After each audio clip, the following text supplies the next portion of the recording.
Welcome to ABC College Football, presented by Buffalo Wild Wings. Eugene, Oregon, the home of the #2 ranked team in college football. The Mark Helfrich era is off to an outstanding start, and the Oregon Ducks are flying faster than ever, led by a dynamic duo on offense. Anthony is a special player. He's that type of player. He can go 60 yards in a heartbeat, and he's really just fun to watch. I feel like I feed off Marcus. When I see him do big things, it makes me want to do big things. Today might bring a true test. The Tennessee Volunteers surging under new coach Butch Jones and looking for the upset in the Pacific Northwest. Autzen Stadium has been sold out for every home game since 1999. That's 91 straight. On this September day, it hosts an SEC Pac-12 clash as #2 Oregon tries to stay perfect in 2013. Good afternoon, everybody. Mike Patrick, Ed Cunningham. It's great to have you with us. Janine Edwards will join us shortly.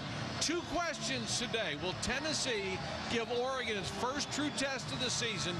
And have we seen enough of the Ducks to think they have a legitimate shot at their goal, which is to go 13-0? I think a lot of people around the SEC would say there's no way Tennessee could run with Oregon and play with them. I think they'd be wrong. This is a pretty good group under Butch Jones, the first-year head coach. They play really hard on defense. And remember, last week against Virginia, Oregon looked sloppy at times. Virginia just didn't have the guys to play with them. But in that game, Oregon could have been beat if the team was better. I'm not saying they lose today, but I'm saying this is the first time we'll see a real test. So to answer your second question, we don't know how good Oregon is yet because I don't think they've been tested at all. Well, the real strength of Tennessee right now is easy to identify. It's the offensive line, and at least 4 of those 5 guys are said to have NFL futures. They got to lean on them. The old theory is old school, you go run the ball, and that's kind of what in the SEC they like to do. Don't mistake Tennessee for an old school offense. They will go fast and spread it out, but this group of big men has played a lot of ball together.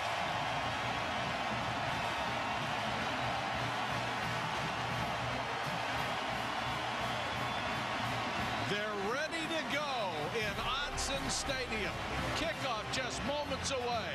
Oregon and Tennessee coming up next.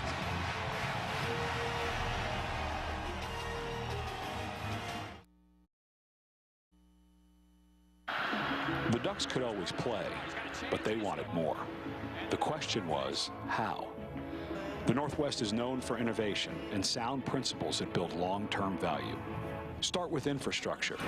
Find and nurture people who know the place and how it operates.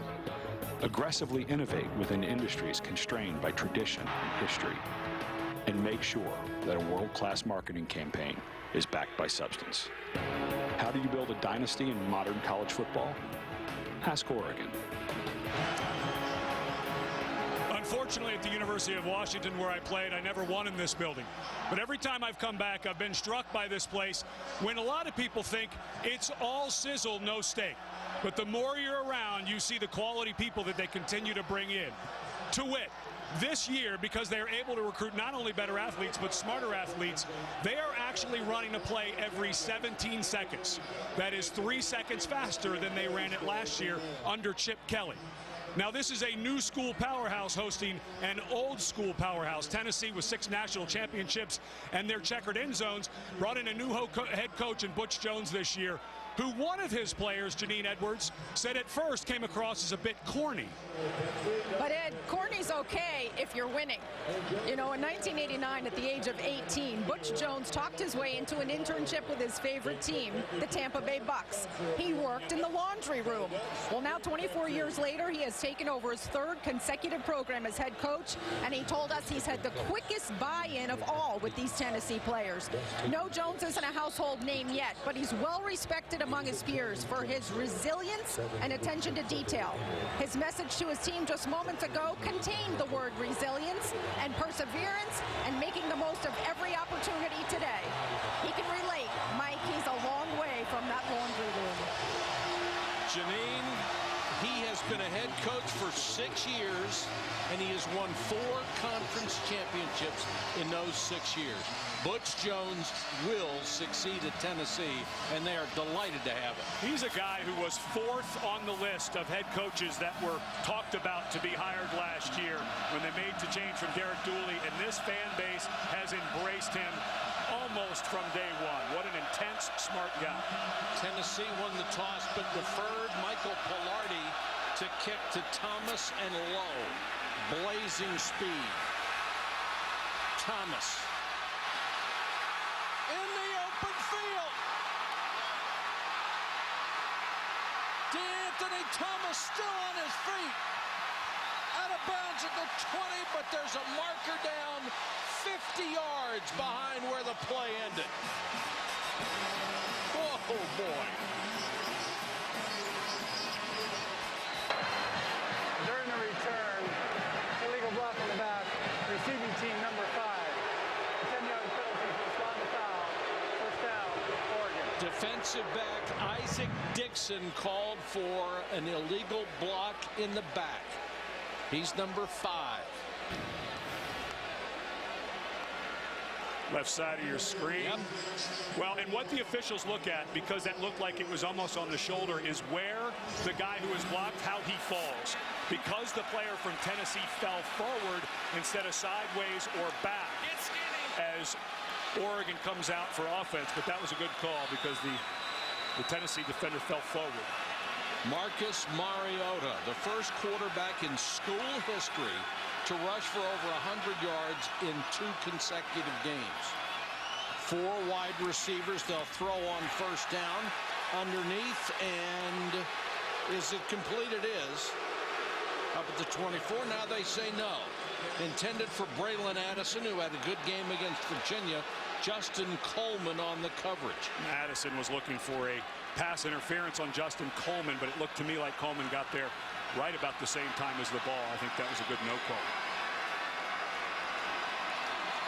Marshall, the running back. They fake it to him and throw over the middle and hit their tight end Johnny Munt, who makes his first catch of the year.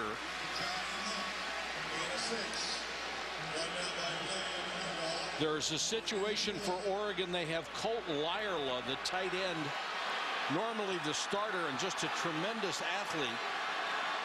For an unknown reason, he is not with the ball club today. At least he wasn't 45 minutes ago.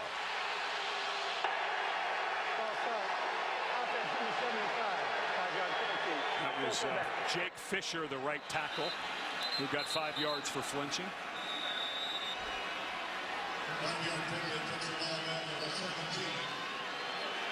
Second penalty against the Ducks. It's 3rd and 8.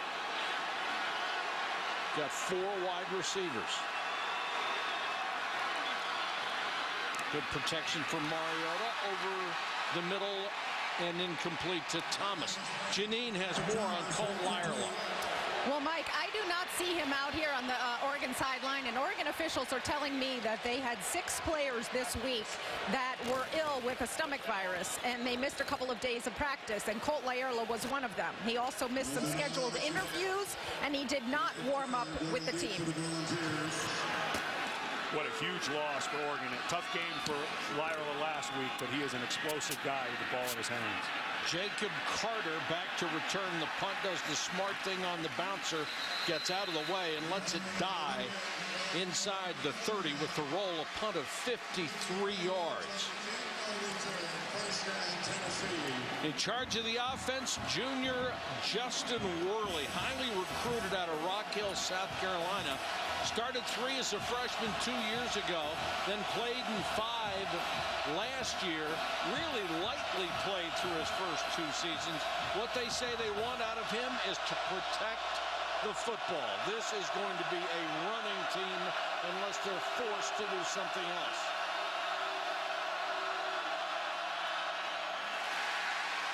And he throws wide on first down, intended for Brendan Downs.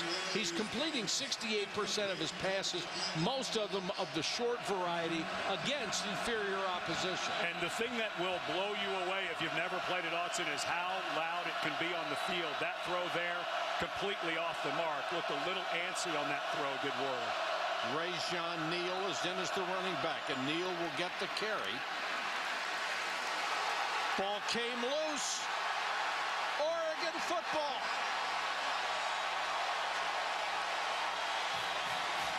Rajon Neal coughed it up on his first carry.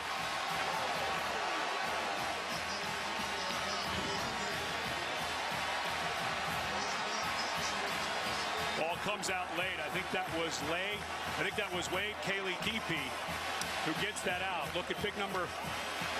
Well, 92 is actually blocked by the ball. Oh, that was an excellent job by Derek Malone. I saw that too. Thought it was 92, but that was 22. Derek Malone is leading this team in tackles. As the running back is held up, Malone did a wonderful job of pulling it out. Anthony Thomas with all that speed can't turn the corner. And there's the tackling machine, A.J. Johnson, the middle linebacker who was 4th in the country last year with 138 tackles. He led the Southeastern Conference with that number. Preseason first team all conference, Southeastern Conference.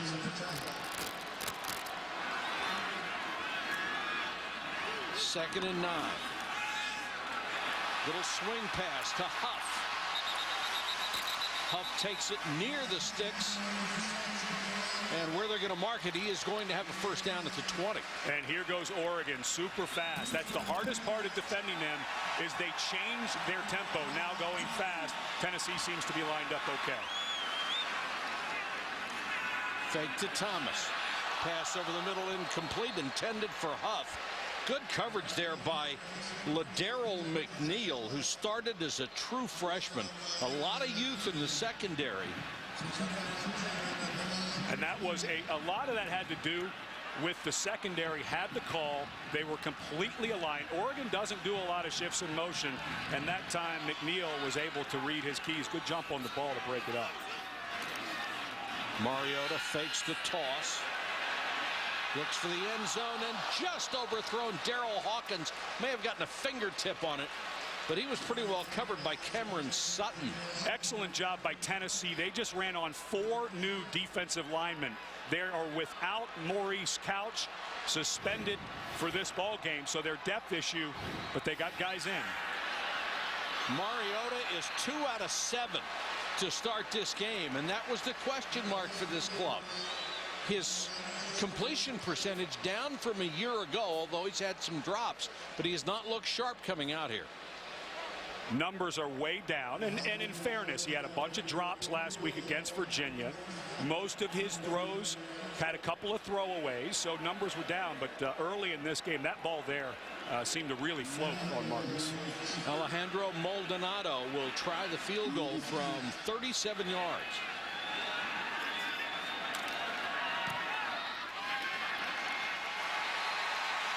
And it's wide.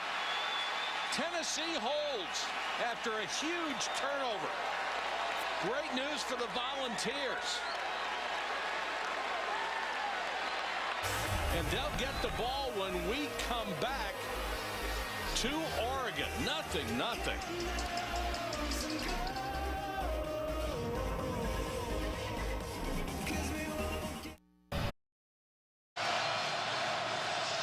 Tennessee survives a turnover, and they have the ball back at their 20-yard line. Lane is the tailback, and Lane will get the carry. A little misdirection play. Takes it up across the 25 to the 27. We'll check in with Chris Cotter. Right, time for the Taco Bell Live Moss moment. Johnny Manziel to Cameron Clear in the big one down at Texas A&M, capping a 7-play, 84-yard drive to start the game. 7-0 A&M. Thank you, Chris. Good run on the last play by Lane. They'll use a trio of tailbacks at least. Play action fake by Worley. has time and throws to a wide open receiver, complete to midfield, down to the 30. Josh Smith still on his feet inside the 25-yard line. Smith, who had a prep career in Knoxville, where he had more than 4,000 yards receiving, gets 65 on this one. And Tennessee does have tempo after the big play. They can go fast. Here they get a line trying to catch Oregon on their heels. Good aggressive maintenance of the game, management of the game.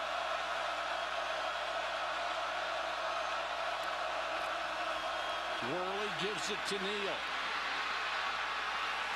Neal powers his way to the 10-yard line. It'll be another first down. Baseko Lacombo made the tackle. We've been talking about this offensive line and how good they are. Well, once you get in the red zone, having a powerful offensive line, if you can run and throw it, gives you such a benefit. When you go back to that long throw on that play action, Worley had forever to throw that ball back to Smith.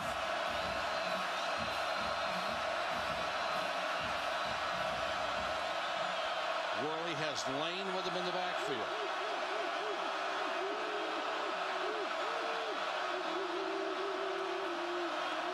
Lane on the read option.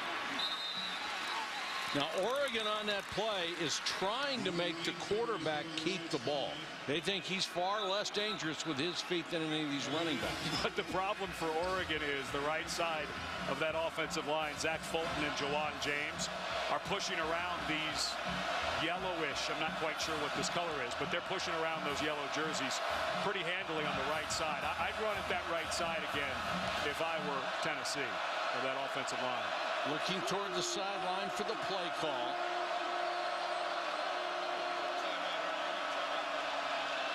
Having trouble getting it in.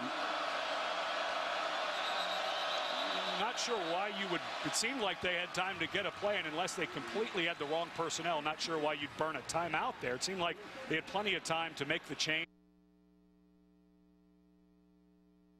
Those things are very valuable. They used one with 9:48 to go in the first quarter.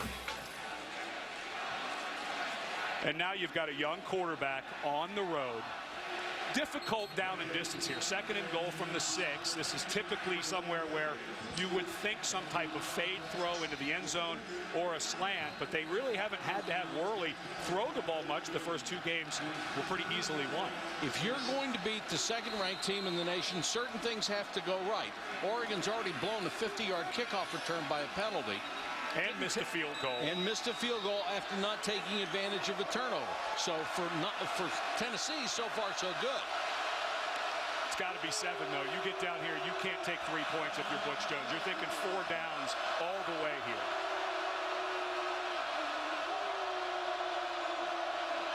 Worley under center. Lane. That just took forever to develop.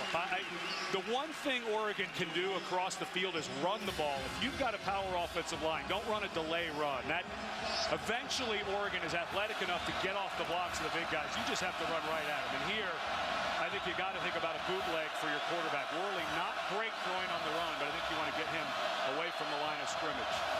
Big third down. They bunch the wide receivers to the near side. Dallas North and Kroom. Kroom is a huge target. Neal comes back into the backfield. Worley looks toward those bunched receivers and throws. Touchdown! Got it to Jason Kroom. That's his first catch of the year. 2 of their wideouts are huge. Kroom is 6'5", 223. Marquez North is 6'4", 215. No wonder they have a pretty good running game in addition to that line. Oregon, one of the top secondaries in the country. And that was a pretty easy just run to the back of the end zone and cut across the back for Kroom. Nice, timely, accurate throw by Worley. Pilardi for the point after. And Tennessee has stunned Oregon here in the first quarter. Perfect throw. Kroom makes the catch, his first of the year, for a touchdown.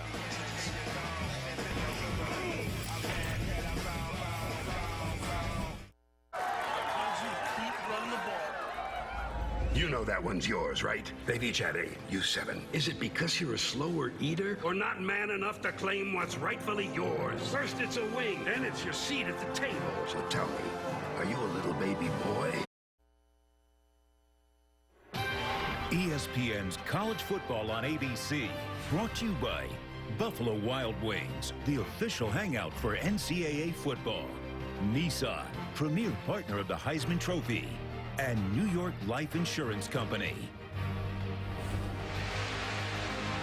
An impressive 80-yard drive in 3 minutes and 18 seconds has Tennessee on top of the second-ranked team in the nation, the Ducks of Oregon, here at home. And Tennessee getting ready to kick it away. Pilardi has it teed up. DeAnthony Thomas and Keenan Lowe are deep. What do you think about an onside kick here? A little bit of momentum on the road, not much to lose all the game. You're not on a one-year contract, are you?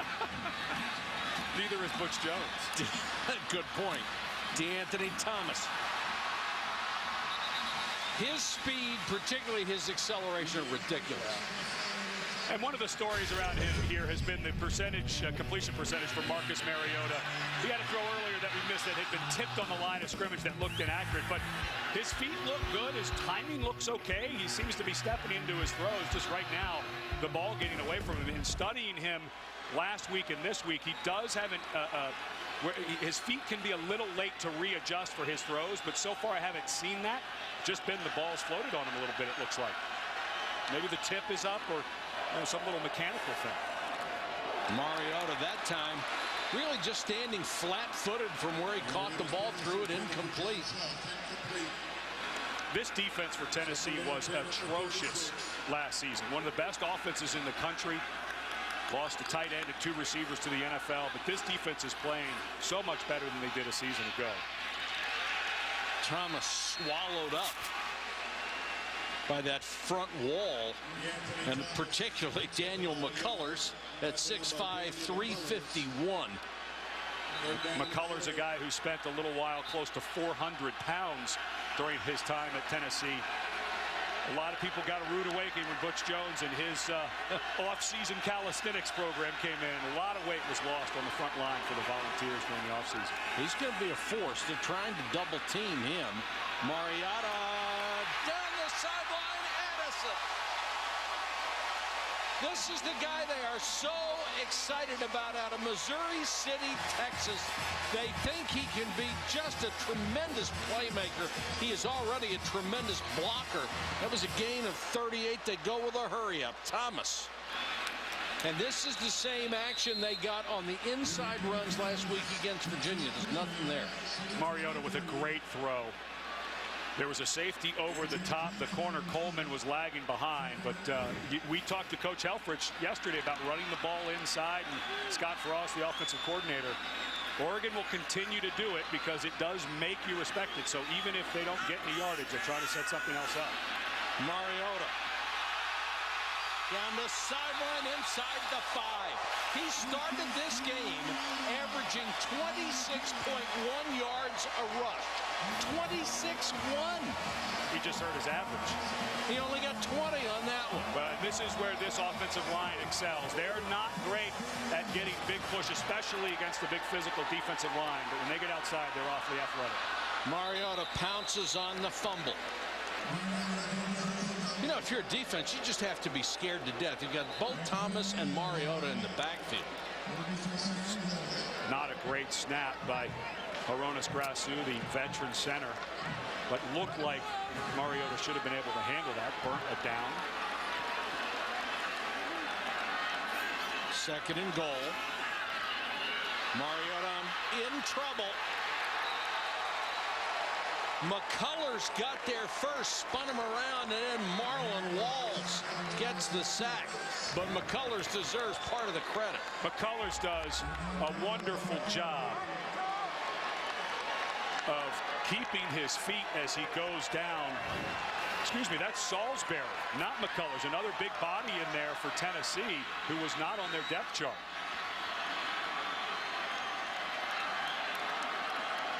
Travera Salisbury, number 96. very similar in size. So this is a guy we did not expect to play. I mentioned that Mo Couch is not here. So getting some depth guys some time, trying to keep him fresh. And they'll whistle this one dead. Looks like a delay. No, they got the timeout first. Prior to the expiration of the play clock, timeout. Oregon, they're first of the half. Oregon's been really sloppy so far, Ed. The little mistakes, and it's hurt them. And as the competition level goes up, and I look at this Tennessee team, and I know a lot of people around the SEC think, oh, they're gonna be lucky to get 3 wins within conference, and if they break 500, it'll be a miracle. After watching them and seeing their schedule, I know it's tough coming up, but 7, 8 wins, I think Tennessee has that in them. Tough is not the word for their schedule. Yeah. Interstate rivals will square off tonight on ABC Saturday Night Football. Brian Kelly takes the Irish to face the Boilermakers. Saturday Night Football presented by Windows tonight at 8 Eastern. Second time Oregon has been deep in Tennessee territory. Empty backfield from Marcus Mariota. Thomas. What a block on the outside. Now they're going to call out a hold on Keenan Lowe. This is a sloppy looking Oregon team. They had their moments of sloppiness last week, but this is becoming a new low for unforced errors. If I'm Tennessee, I decline this. Yeah, I would too. I would put the punter or the kicker right out there for sure. This is the last team on earth you want to get another shot. No, even if you back them up 10. Yeah, what's 3rd and 20? Big deal. Gives them the ability for 2 shots at the end zone. Block back towards their own goal line. Offense number 64. A 15-yard penalty. Replay, 3rd down. Tyler Johnstone, the big left tackle, the Outland Trophy candidate, and you cannot block Lowe coming back from the outside.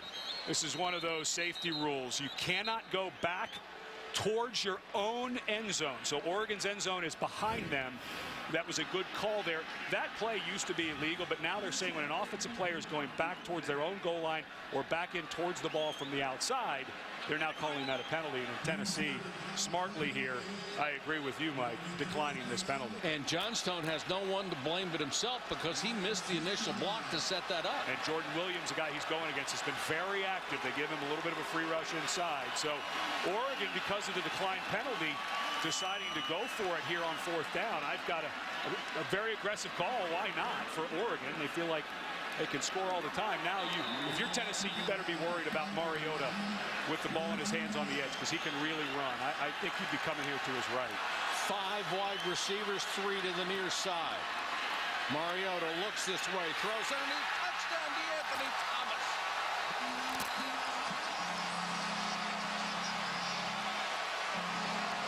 When they've got the football, Ed, they fear nothing. They fear absolutely nothing. They'll go for it. What the heck? Pass interference. Offense number 11. 15-yard penalty. They're going to call Braylon Addison for offensive pass interference. And it's a great call. It is absolutely the right call. This is a clear out route. Watch Addison right here. He has he puts his hands inside. That's absolutely the right call. I know the fans are going nuts, but that was a runoff by Addison, not even intending to run a route. This Pac-12 crew got it absolutely right. That was the pick of picks. Yes. You have no choice. I mean, when Addison took both of his hands and shot him inside on the defender like he was going to run block him, I think that was a key. Wogan will try from 38 yards. They've already missed one. But Wogan succeeds where Maldonado had failed. Oregon gets on the board, but they're down 7-3.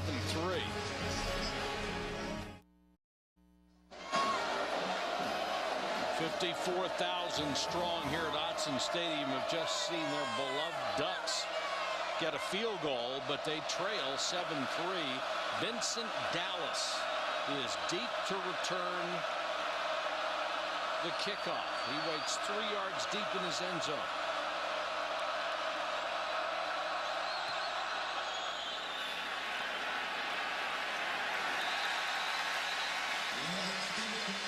Take a look at today's impact matchup brought to you by Chick-fil-A. Tennessee just lost a ton of talent at receiver and tight end last year, but we've seen the size. Marquez North, a true freshman, 215 pounds, 6'4", and Pig Howard, a short guy who is starting to learn the offense, was hurt last year. They expect big things out of him, and these are two of the best corners in the country in Ifo Ekpre-Olomu and Terrence Mitchell. Of course, Mitchell was ejected in the first game for a targeting hit, but these guys are as good a tandem of corners as you're going to see in all of college football.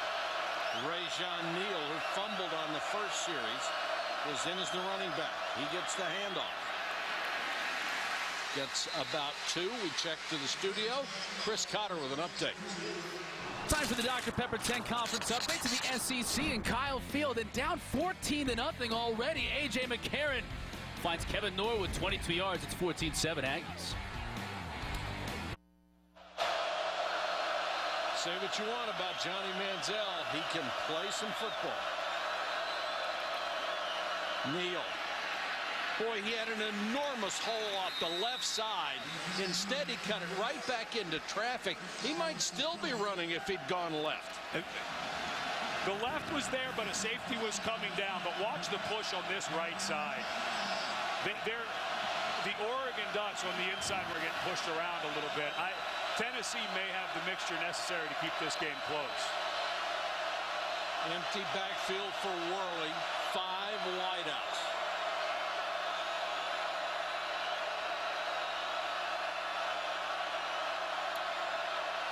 Ducks come with a 3-man rush. Incomplete.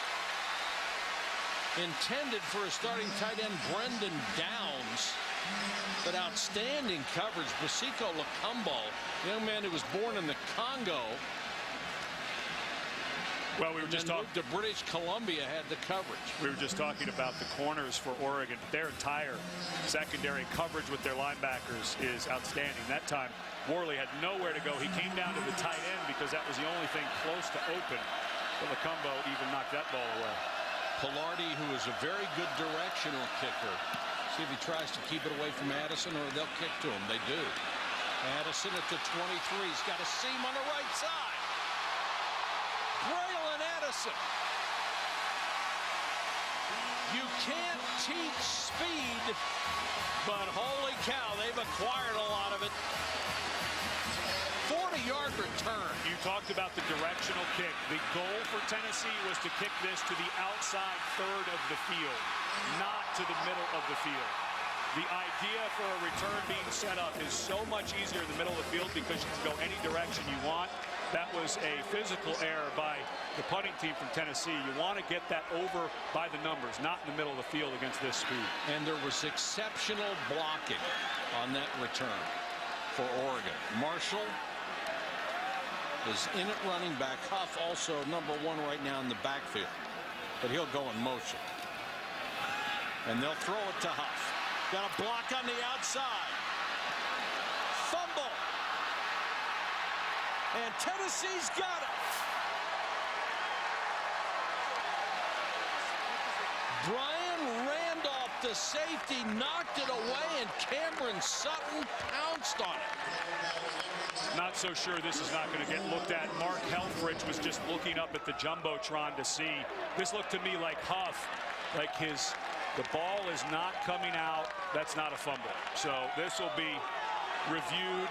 If not, I think Mark Helfrich will call the timeout and use a coach's challenge. But that ball's not moving. Yeah, and when the forearm hits, the player is down. So this is going to be. The ruling on the previous play of fumble is under further review. So Oregon really catches a break there. It looked like they had coughed it up. They're lucky. They don't have a turnover yet in their first 2 games in a little more than a half a quarter. But this one awfully close. But I think this is indisputable video evidence that this is not a turnover.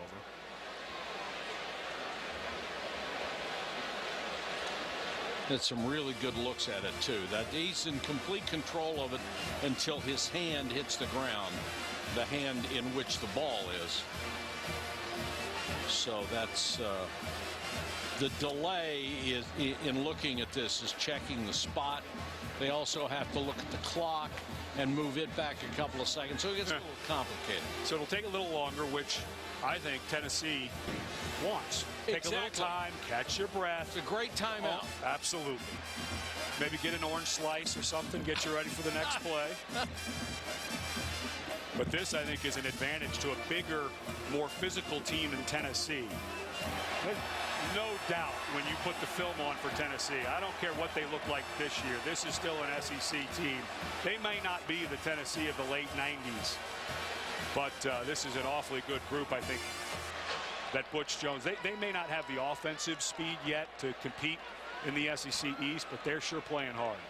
Huff is just holding his breath, hoping that they rule it that he was down by contact. Doesn't want that turnover on his shoulders. Tennessee is a team that last week against Western Kentucky set an NCAA record. They had 4 forced turnovers in 4 straight plays for the opposition, 5 out of a total of 6 plays. I don't think anybody had ever seen anything like that sequence, and it took Western out of the game. The ruling is the runner's elbow was down before the ball came loose. Second down. Please reset the clock to 4:17. 4:17. Thank you. So as we speculated, they have changed the ruling. It will bring up second down from the 33-yard line. And I think this was a huge break for Tennessee. If you're going to have to go back out on defense, you get a little bit of a break over the shock that you didn't cause the turnover.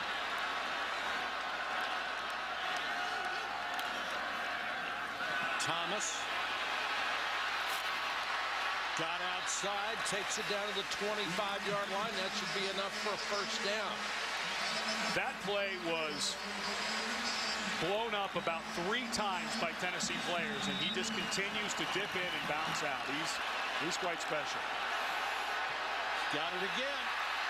I don't think defensively you can see how fast he is until you play against him, and then that may be too late. And it's not just the speed. His ability to cut on 1 foot, dip in, dip out, you have to respect it.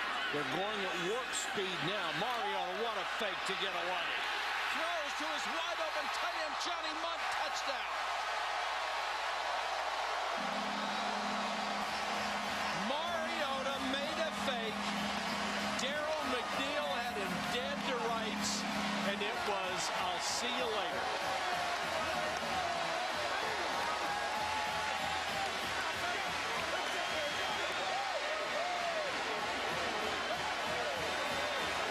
Holy cow. Now, remember, they make you defend the extra points. If you don't line up properly, they'll go for 2.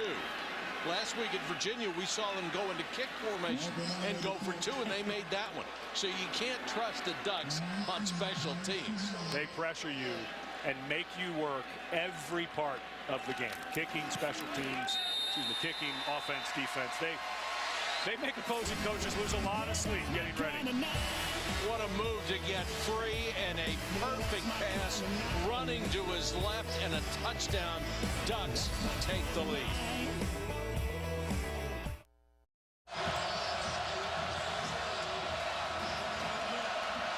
The Ducks of Oregon have taken a 10-7 lead. They'll kick it away. Vincent Dallas, the deep man, 3 yards deep. He'll bring it out. Dallas with a seam, still on his feet across the 25 to the 26-yard line. We check in with Janine Edwards. Well, Mike and Ed, you guys have been noting that Oregon's linemen have not been able to get any push against these Tennessee Volunteers, and that's something that Oregon defensive coordinator Nick Aliotti was worried about. He said, we're going to find out a lot about our team today. Well, I can tell you that when their offense has come off the field, the Oregon linemen have looked, for lack of a better word, stunned, and line coach Ron Aiken has told them to settle down and play and be mindful of technique. All right, Janine, thanks very much. Neal and Lane in the backfield together. They'll throw against the blitz. Nice catch by Neal on a pass that was almost out of his grasp. He'll pick up about 5. Avery Patterson takes him down. And defensive coordinator Nick Aliotti has been here for 21 years. 3 different stints over 5 decades. something keeps drawing him back. I think it's the seasons where they end up in big-time bowl games. I think that might be part of the draw. And a lot of that is his responsibility. He's been a tremendous defensive coach over the years. Little inside scissor action to Neal, and he'll gain maybe one, and that's it. Derek Malone, the leading tackler on this team, the weak side linebacker, was in on the stop. Big third down here for Tennessee. This is because Oregon was able to get that touchdown, a little bit of the momentum. You do not want to put your defense back out on the field here. I think this is a throw for Worley, but don't. If you're Oregon, stay home for a late draw. 3 and outs against Oregon are the kiss of death. Worley on the high snap, Reed. And that could be enough for a first down to Marlon Lane. Depends on the mark, and it didn't get a very good one. No. But I think you've got to go for it. If I'm Tennessee, I go very fast and run over that right side. Let's see if the spot was accurate. Yeah, he was down right before the marker, so a good spot. I think a good idea for Tennessee. I'd go for it here. You're on the road. You don't want to get into a possessions game with Oregon. With this offensive line, I think this is one you go for. I know that's against all old school thinking, but this is not old school football out here.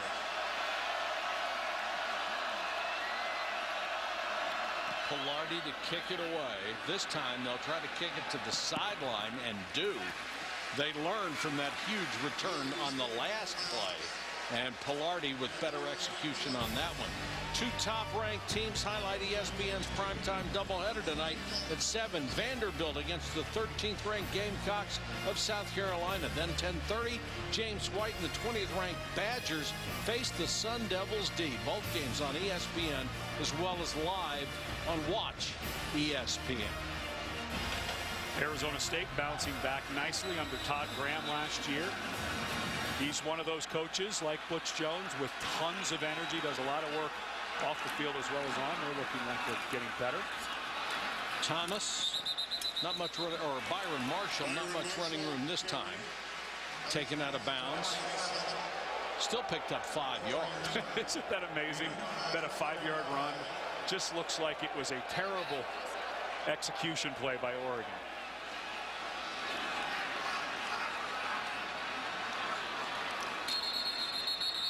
No whistle, this play dead. And it's going to go against the Ducks. False start. Offense number 75.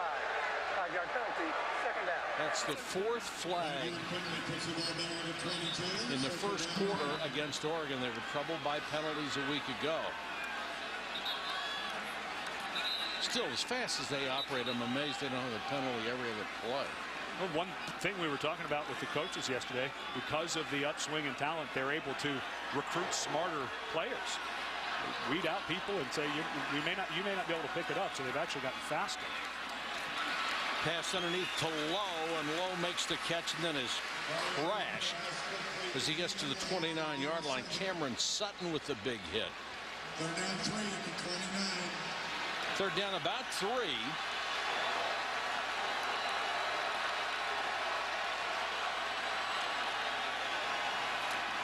Thomas cuts it inside, and Thomas showing some power there, dragging tacklers up to the 34. He's 5'9", 171, but he can get the job done, can he? Excellent vision, too. He's a guy you'd think who'd want to bounce this outside with his speed, but watch him, the little stutter, and then trusting that the blocks were there. That was a zone stretch block play to the right where the offensive line is just going in that direction. He had nice patience on that little stutter step. Marshall comes in his stead.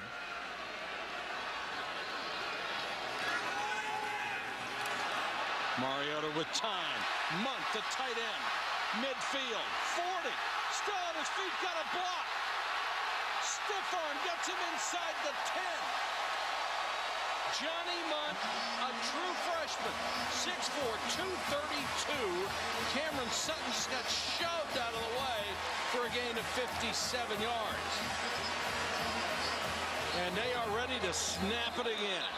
And the whistles blow. The officials. They were trying to keep up fast enough. And Oregon smartly was trying to get a fast one in before the end of the quarter. Tennessee may have caught a break because the clock ran out. Football at warp speed. This presentation of college football presented by Buffalo Wild Wings will continue after this message and a word from our ABC stations.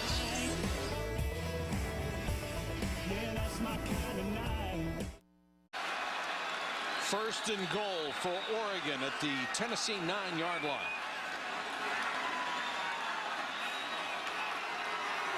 Now Mariota giving them the play that he got from the sideline.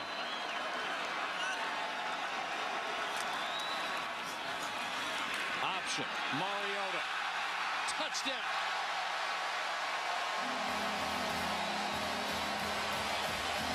Well, pick your poison. If you've got Thomas or Mariota in the backfield, it's somebody you're going to be looking at the back of their jersey a lot. And Tennessee had this defended perfectly. Jacquez Smith, the defensive end to that side, just coming back from thumb surgery. I'm not sure that the big cast on number 55's thumb didn't make that tackle more difficult, because it looked to me like boy, they go fast. Oregon has. They're going to get an illegal procedure. They weren't set number before. 39. 5-yard penalty, retry. And I'm not sure that they would have had that either. Going for the two-point conversion, Mike, that you mentioned earlier. They spread you out on their point after touchdown attempt and threw the ball over, but there was a man moving. But I'm not sure they would have gotten that two-point conversion. So a little bit of a break for Oregon to get this run back. And now they will line up in a conventional formation. There is still a kicking battle between Wogan, number 49, and Malahondra, number 41. Wogan will get this opportunity. And he knocks it through. Down 7-0. Oregon has responded with the next 17 points.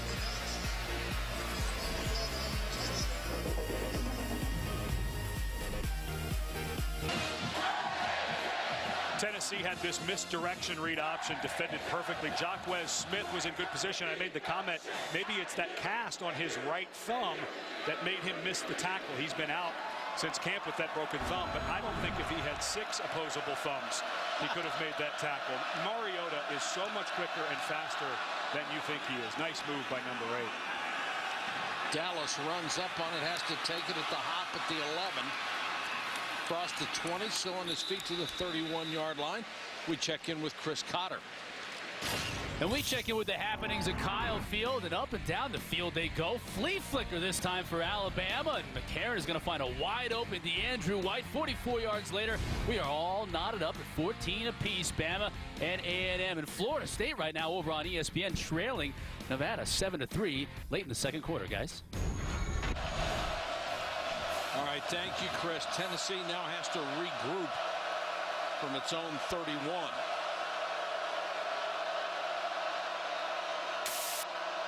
Three-man rush. Worley with plenty of time, throws underneath. Only gets about 3 yards out of that to Brendan Downs. And Oregon has decided they're not going to put on that much of a pass rush. They're going to drop 8. Let's see if they change that up every once in a while and bring 5 or 6. They're still focused on the run, that's for sure.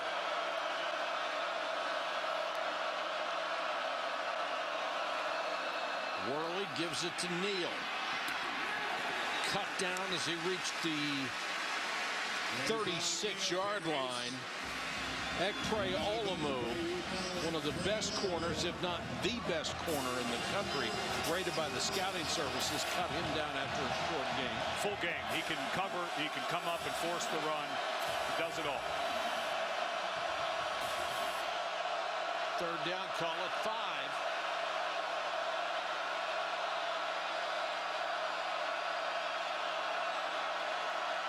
Four men come this time. They'll throw it to Neal in a flat, makes a move and gets the first down. Boy, nice job by Rajon Neal out of Fayetteville, Georgia.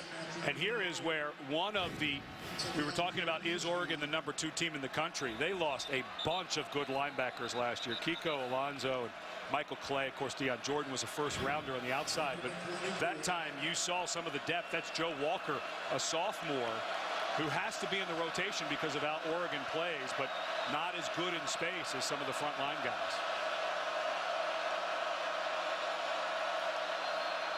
Lane.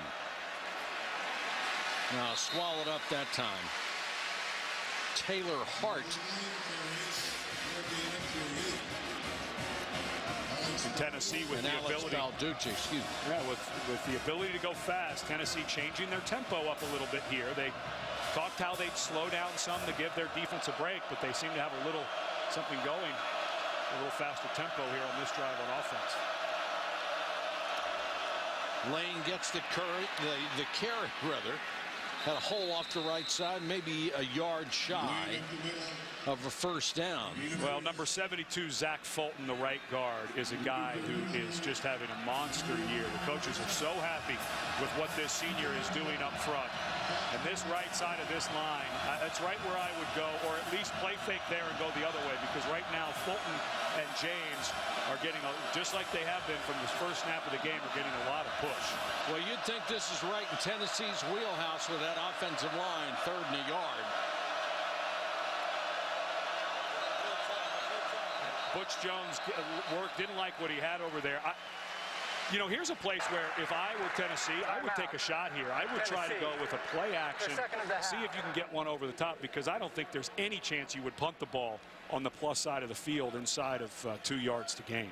Let's take a look at today's Aflac trivia question. Which Oregon alum went on to become the first head coach of the Minnesota Vikings? It's a good question. I think it's the first time I've ever gotten one right. You did get it right the other night. Yeah.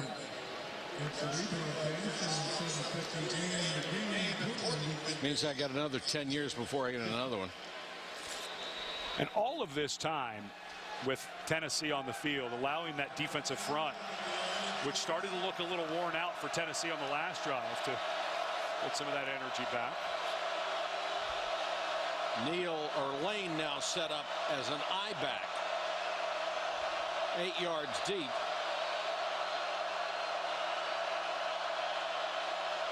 Now shortens up. Quarterback keeper and Worley will have it.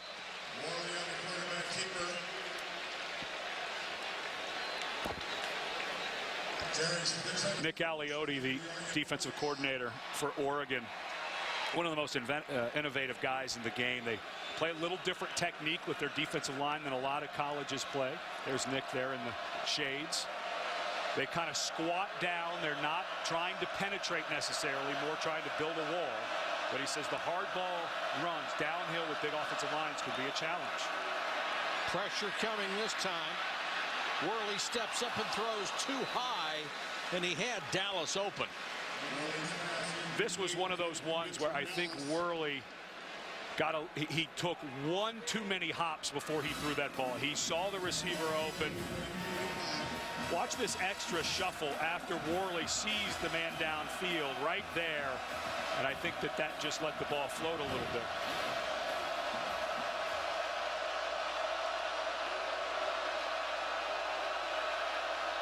Showing pressure, they come with a blitz. He gets rid of it in a hurry, and another incomplete pass. This one behind Brendan Downs, and it looks like on the last 2 throws, Worley has reacted to some of that pressure. Watching him against Western Kentucky, had a tough time setting his feet against pressure. That time it looked like he got him under him. But if I'm Tennessee, you are absolutely thinking 4 downs here. Some type of wide receiver screen, or as crazy as this sounds, a quarterback draw, try to get this to a 4th and inside 5. They blitz 2 in a row. Now it's 3rd and 10. They'll bring 4. Worley steps up under pressure. The ball is knocked away. And they're going to say it's an incomplete pass. Taylor Hart, who had 8 sacks a year ago, got him from the blind side. This just took entirely too long to develop. We've talked all game about how good the secondary is for Oregon. Nobody home, and Taylor Hart, a guy who he's not going to measure great when he goes to the NFL Combine, but all the coaches think he's going to scrap his way onto an NFL team. And here you are punting again on the plus side of the field on the road. I just think you have to go for these against Oregon.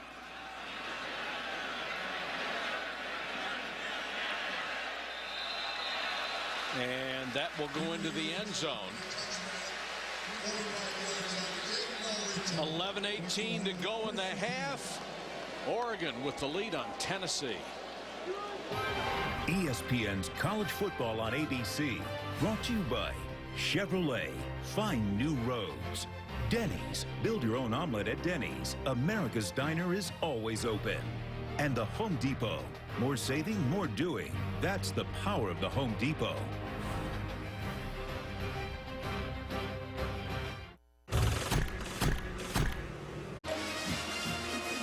Now the answer to our Aflac trivia question, which was, which Oregon alumnus went on to become the first head coach of the Minnesota Vikings? And it was Norm Van Brocklin in 1961. He played at Oregon from 47 to 48. He was in the Oregon Hall of Fame, and they have had a slew of good quarterbacks. There's my favorite, Dan Fouts, who went on to Captain Air Coryell in San Diego for a long time. But they have had a series of good signal callers, and you just get the feeling that Mariota may turn out to be one of the top three that's ever played here. Maybe even better than that. Thomas, even when they bottle him up, he gets 4 yards. He's a very slight young man. When we met with him yesterday, it was the first time I met him in person. He is not very big. He does not come. You know, there's a lot of kind of shorter running backs who have broad, wide shoulders. He's very lean, but has the ability. That patience on some of those inside runs is what gets scary, because he's got the speed on the outside, obviously. Thomas comes back in the backfield. They fake it to him, and then Mariota with a strike to Josh Huff. Nice throw, nice catch. Mariota's got a rhythm going now. Huff, a guy who last year was injured, a little bit behind him, but Tennessee had a coverage guy coming from that side, so a safer throw, certainly back to the back.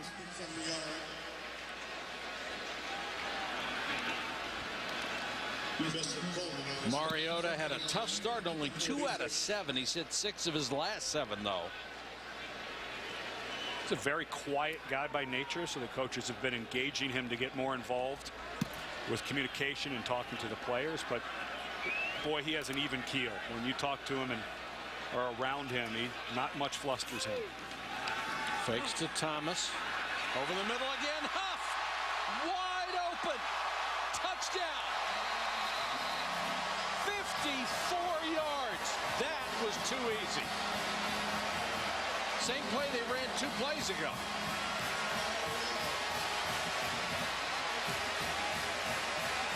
You punt to Oregon at your own demise. The last 2 punts by Tennessee have led to 14 points for Oregon. Maldonado will come on for the point after. Out of the hold of Dustin Haynes, who makes all the decisions on whether they kick or go for 2. Maldonado knocks it through, and Oregon now showing its stuff. The Ducks building a big lead here at home.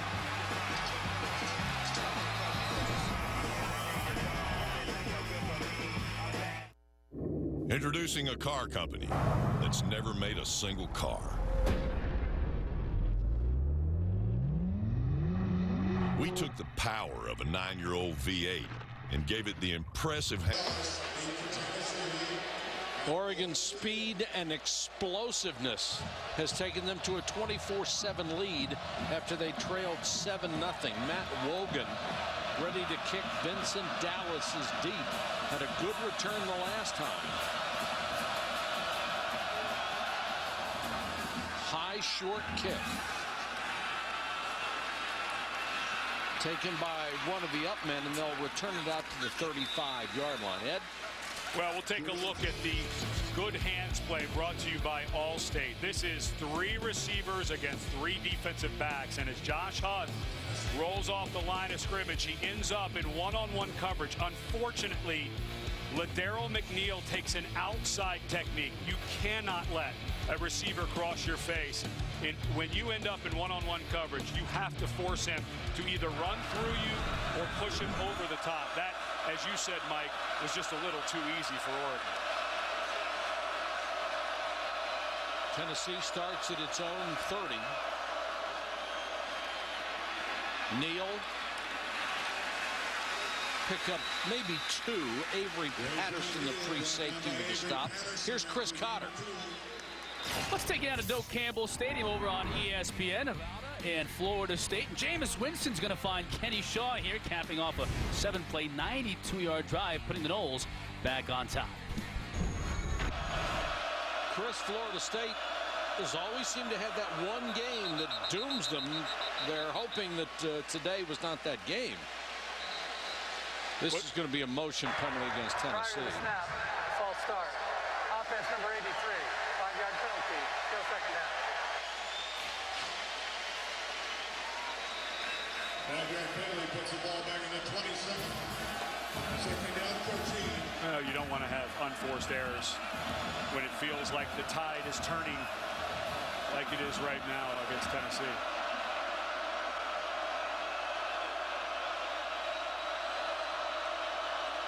They seem to have adjusted well to what Tennessee's trying to do on offense. Neal on the screen to the 35. It'll bring up 3rd down and about 5. Patterson again on the stop. Boy, that was an excellent move by Neal.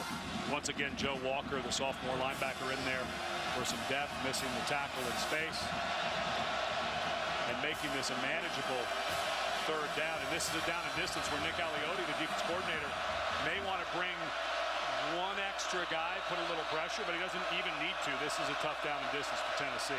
The last 2 blitzes he ran seemed to shake Worley a little bit. Big 3rd down here. You don't want another 3 and out and give it right back. They'll run, and they'll get the 1st down with Rayshon Neal. We've seen Oregon twice in a row now. Doesn't it seem like if you're the other team, you're always running uphill against them? It was when we were talking to the coaches from Tennessee, one of the things that they said was how they put stress on you all the time across the entire field in all phases, and it does start to feel that way. They look to Neal, come back to the other side, Marquez north. He'll make the catch, but there is a marker down back behind the line of scrimmage.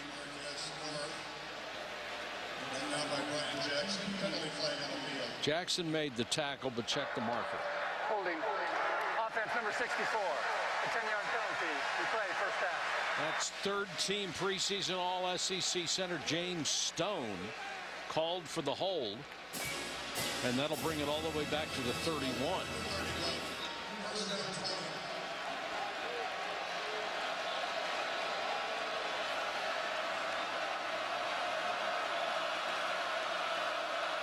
Neal and Lane in the backfield together in this formation.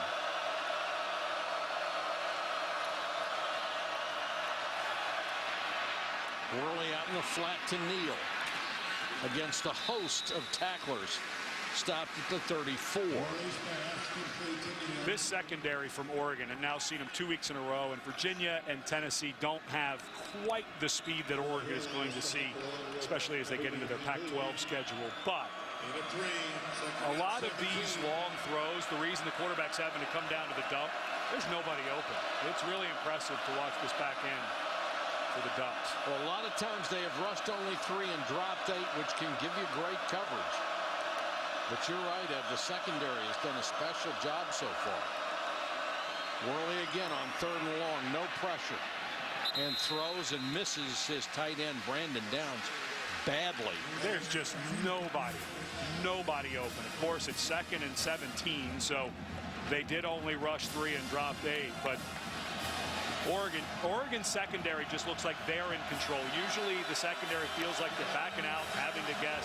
These guys guys stand flat-footed, read things, have great eyes. It's tough for a young quarterback on the road. Worley had downs open for what could have been a gain of 10 or 12. But was off target. Three-man rush again. One of them gets through, and the pass to the sideline almost picked off and then caught by Marlon Lane, who went out as a wide receiver. Now, has Butch Jones seen enough of punting to Oregon? I think you have to go for these down and distances. And here they go punting again. Right now, Oregon has punted 3 times in this game and netted 21 points. So I understand this is old school place and field position, but if you want to win this game on the road, you can't keep punting it to the guys in that yellowish color. It is anti-everything you've ever been taught or anti-everything you've ever coached. It's a different game. It really is. It is, I understand. Punt goes into the end zone, 54, but not that much of a net. And the worst part for Tennessee is Oregon gets the ball back. Now let's take a look at our Pacific Life game summary with Oregon on top of Tennessee 24-7. Vol struck first. Worley 8 out of 14, 94 yards. Mariota 3 touchdowns, 231 total yards. Huff has 88 yards receiving.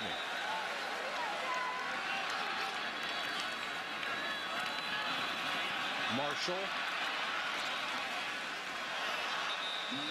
picks up 5, maybe 6. And this is where Tennessee's defense, I think, may start showing some wear and tear. They've been out there quite a bit. I mentioned that Mo Couch not here. Looks like a Tennessee defender is down. It looks like Dontavis Sapp, starting outside linebacker. They're already missing Kurt Magid, linebacker, out with a knee injury he suffered against Western Kentucky. But of course, Mo Couch, who was reported in a Yahoo Sports report that he received extra benefits, according to the report, from an agent. And so Butch Jones and the staff deciding to leave Mo Couch at home this week. So they're already down a defensive lineman, and now going against an offense that is starting to put its foot on the gas in Oregon, it looks like they may be down another linebacker in Dontavis Sapp. Let's check in with Janine. Yeah, and the Tennessee defense certainly doesn't need any more hits, guys. I can tell you what, they know that Oregon's MO is getting to the edges. They need to do a better job of walling off those edges, and Steve Stripling, the D-line coach, has been very upset with them not staying alert on every single play, like the play that saw Josh Huff score that touchdown. So he wants them to not take any more plays off. Can't afford it against these guys. Mariota on the run. Munt, his tight end, who's already had a couple of big plays, and the big fella rumbles across midfield. 6'4", 232, a true freshman. He has 4 catches for 104 yards. Getting all of this run because Colt Lyerla, the multi-talented junior tight end who plays everywhere, not here for an undisclosed reason, and Munt making the most of the opportunity. That one overthrown by a half a step intended for Addison. Covered well by Justin Coleman. And here Tennessee running in 4 new defensive linemen, doing whatever they can to get new bodies on the field. And Oregon looking almost leisurely on this drive. Yeah. And Oregon gives you so few opportunities. A long, incomplete pass, one of the few. Tailback Byron Marshall out of San Jose, California, which is their prime recruiting ground for this program that has just grown and grown and grown. Now they are trying to sustain the level that they've reached, and an excellent level it is. Addison, flanker screen, can't stay in bounds, and I think they're going to get Josh Huff for a hold. Well, that was one of those plays where Tennessee flat out did not line up. They had 1 defensive back over to cover 3 receivers. Mariota, that's not good. Mariota was so excited he couldn't get the snap fast enough to get it over there.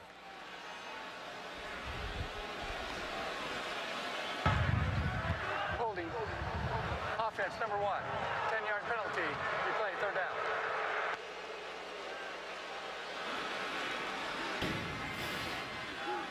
Boy, was that late. Justin Coleman going over there. But Coleman does a wonderful job. Give Coleman a lot of credit. Yes, sir. He was completely out of position, but he played the play. He played it physically, and Huff ended up grabbing his jersey and throwing him to the ground. Nice job by 27 for Tennessee.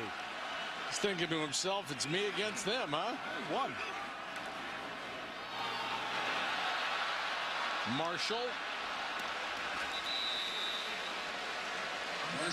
And now for Tennessee, the bad news is you still have to stay out here. This is outside of the range of the two kickers for Oregon, Maldonado and Wogan.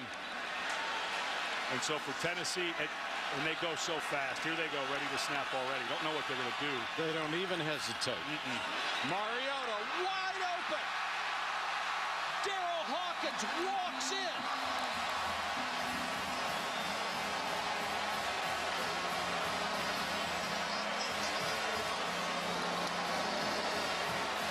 Hawkins, a former quarterback, they made him a wide receiver.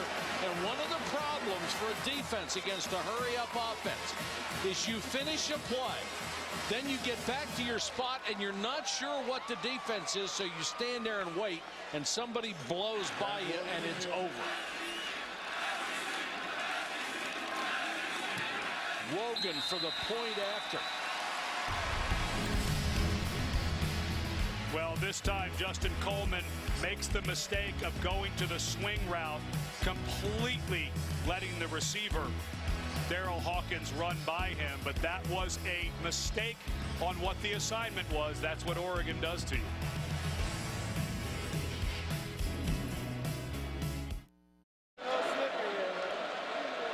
They think Oregon has hit warp 5 on this offense.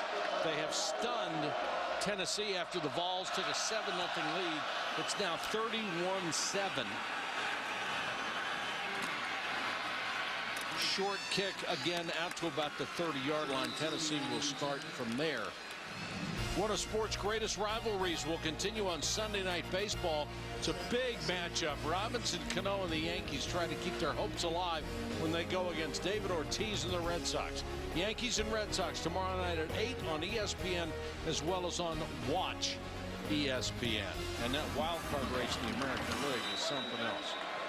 So are these guys. You said this is an awesome offense. Said the warp speed went to 5. I think the warp speed actually goes to 11.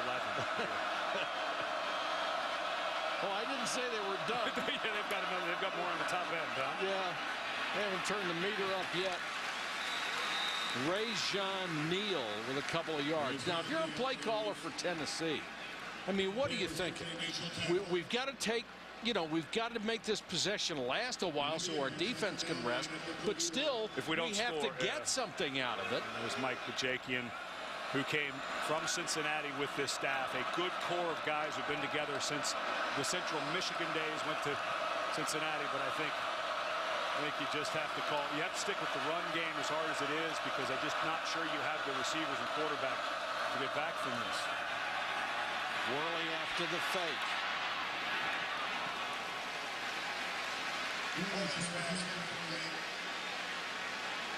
And this was an offense for Tennessee. Of course, Tyler Bray, who was the starting quarterback now with the Chiefs, also named in that Yahoo Sports article about taking illegal benefits. But this offense last year was really good, and they just lost a ton of guys. They lost 4, a tight end and 2 receivers to the NFL, and a quarterback to the NFL, so just not quite the players they had last season.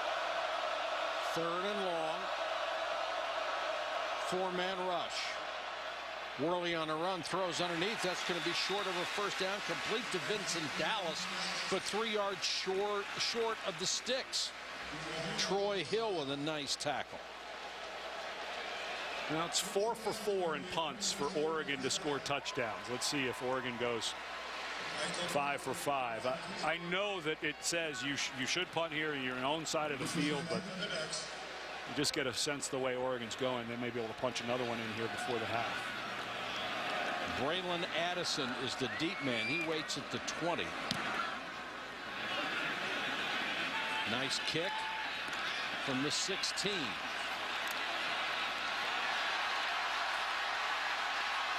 Braylon Addison, one man to beat.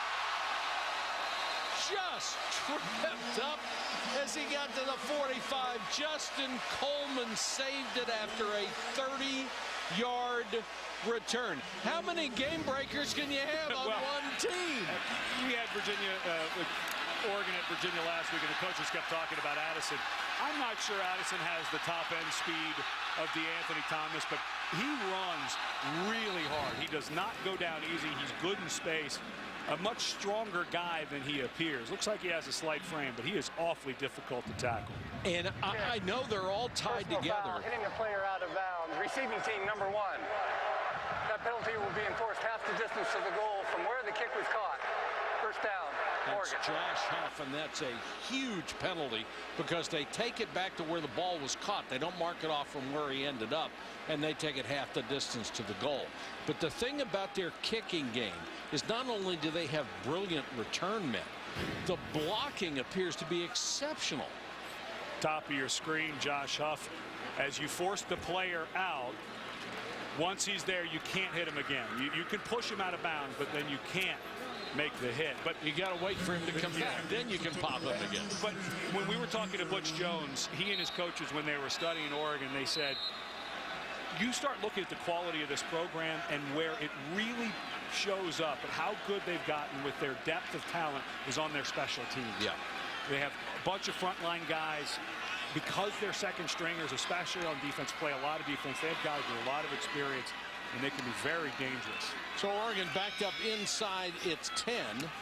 Mariota throws and complete to Addison. We check in with Janine. Guys, if you watch Mariota between series, he's often sitting with the offensive line, listening to their coach, Steve Greathouse. He usually says very little. He might shake hands with his teammates, but that's about it. But I have never seen a quarterback sit between every series with the linemen. Coach Helfrich told us it's to help Mariota be more connected with his teammates because he's a very quiet kid, and they've actually had to prod him to speak to his teammates after every snap. And it's something he's really working on. The rest of the stuff he's got, this time he's blasted in the backfield, knocked down. Corey Miller, number 80, the left defensive end, will get credit for the sack. Mariota, very lucky he held on to that ball. Looked like he was going to go make a throw, but was able to tuck it back in. Mariota sits in the pocket this time, throws underneath to Thomas. Look at all that room he's got to run. DeAnthony Thomas takes a hit out of bounds, no flag. I'm not so sure you shouldn't throw a flag there on Cameron Sutton. He's clearly out of bounds when he was contacted. Wasn't much, but he was clearly out of bounds. Well, it was a little closer than I thought, actually. It was the first leg down out of bounds, but that's, you've got to keep your head up. We talk about safety all the time. Sutton ducks his head and really can't see what's going on in the play. Mariota gets the defensive back to come up to meet him and then throws the perfect strike to Huff, who shows us he probably would be pretty good in the high hurdles. How do you defend Mariota when he can do this? It looks to all the world like he is going full speed to get the edge. He reloads it and throws a strike. I would say the accuracy was pretty good on that throw. You know, he was responsible for 38 touchdowns a year ago. As he gives it to Thomas. Thomas waits on his blocker and then turns on the speed. Are you kidding?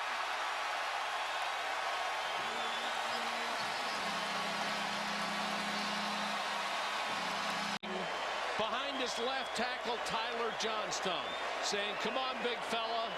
Let's go. Let's get downfield and find somebody. Then he set up the block, and then he took off. That looks inbounds to me the whole way. Oh, boy. They did the very, very similar move last week against Virginia to get into the end zone. This one, I don't think they're going to have to review or held because, unfortunately for Tennessee, one of their defensive linemen is down. I think he's as good when he's slow as when he's fast. Oh, I do too. He has that ability where you're not sure what gear he is in. There was no way he should have gotten the edge and the sideline there.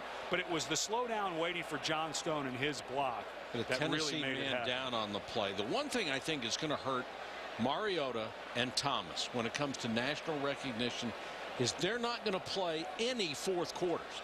They may not play most of the third quarter. It's going to hurt their numbers, and yet when they're in there, they are unbelievable. The numbers won't get to, remember Johnny Manziel's numbers last year? Yes. He played, I forget the more number of snaps than Marcus Mariota because they were in every game and Manziel had to play to the end. So no doubt those numbers may hurt. Well, here in this half, Mariota 350 yards so far. Thomas has 81. Huff has 116, and Munt, the tight end, has 104. We'll take a break. 1:19 to go before the half. We'll check on the Tennessee injury when we come back.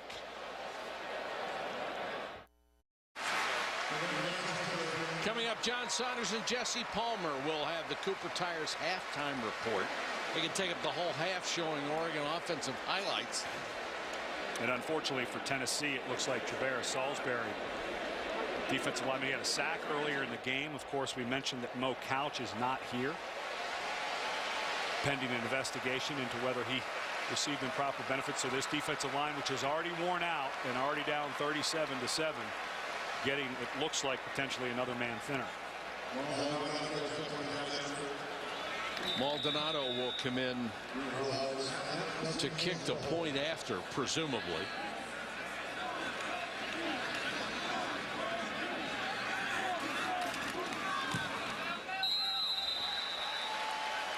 And Tennessee, I don't know what you feel like if you're wearing orange and white, but they just gotten stomped on by the speed of the Oregon Ducks. I think his face says exactly how he feels. I don't think Butch Jones is hiding very much. How could you? Yeah.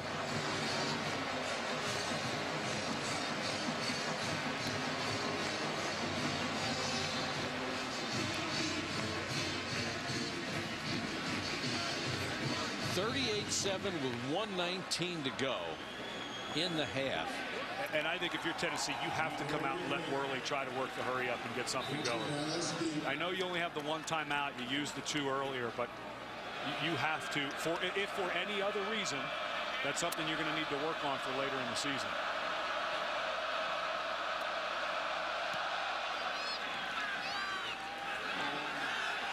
Dallas for a running start from the 5. Taken down at the 26. Well, we'll see what Tennessee chooses to do. The old school in me says, take a knee. Come on, yeah, run 3 plays, go back to the locker room, and let's talk about it. Well, I said this last week. It really, when you start to see what Oregon does and the variety of things they do, not just on offense, but their defense plays a little bit different. Their special team stresses you. It really does feel sometimes like you're watching the Jetsons play the Flintstones. in the way that they go, it just feels so modern.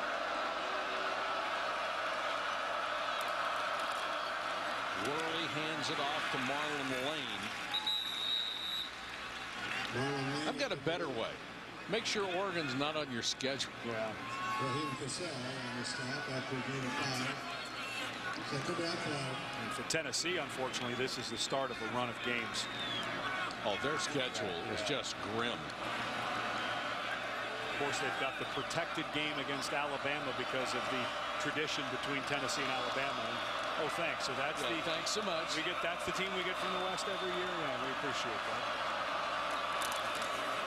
And that's what they're going to do. They just want to get into the locker room in one piece as Lane gets into the carry. Marlon Lane up the middle for 3. It'll be third down 2 at the 35. Of course, Oregon last week against Virginia used the timeouts brilliantly at the end of the half. Now they wouldn't be able to get the ball back. But remember, they made Virginia take that last snap and almost got a turnover. They're going to force you to play.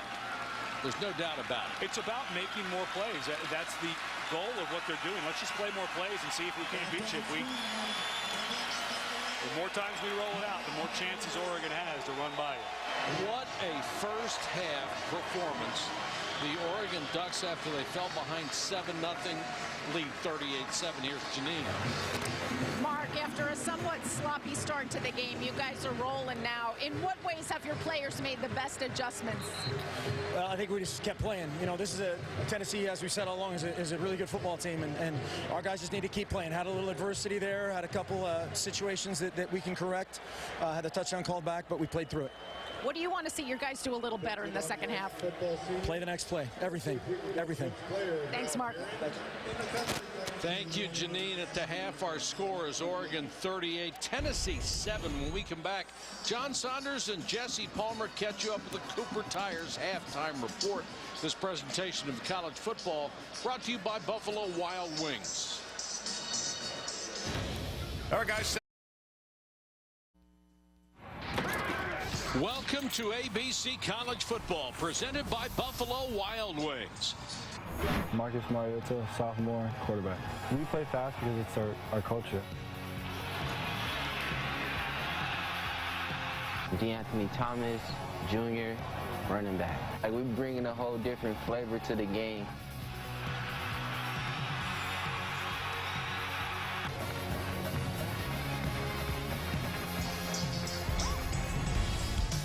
Welcome back to the University of Oregon, where it's 38-7, Oregon on top of Tennessee.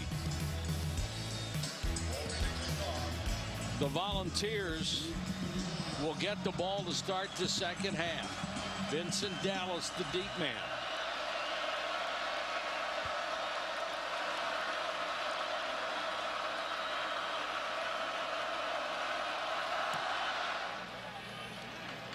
Good kick, drives Dallas 4 yards deep. He'll bring it out of the end zone.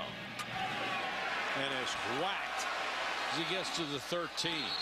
Oregon came in this week #2 in the nation. Tennessee was a heavy underdog. But if you looked at Tennessee and the strength of this team with their offense, it looked like they would have a chance to move the ball against Oregon as the officials are checking out the flag that's down. And we'll wait for that call.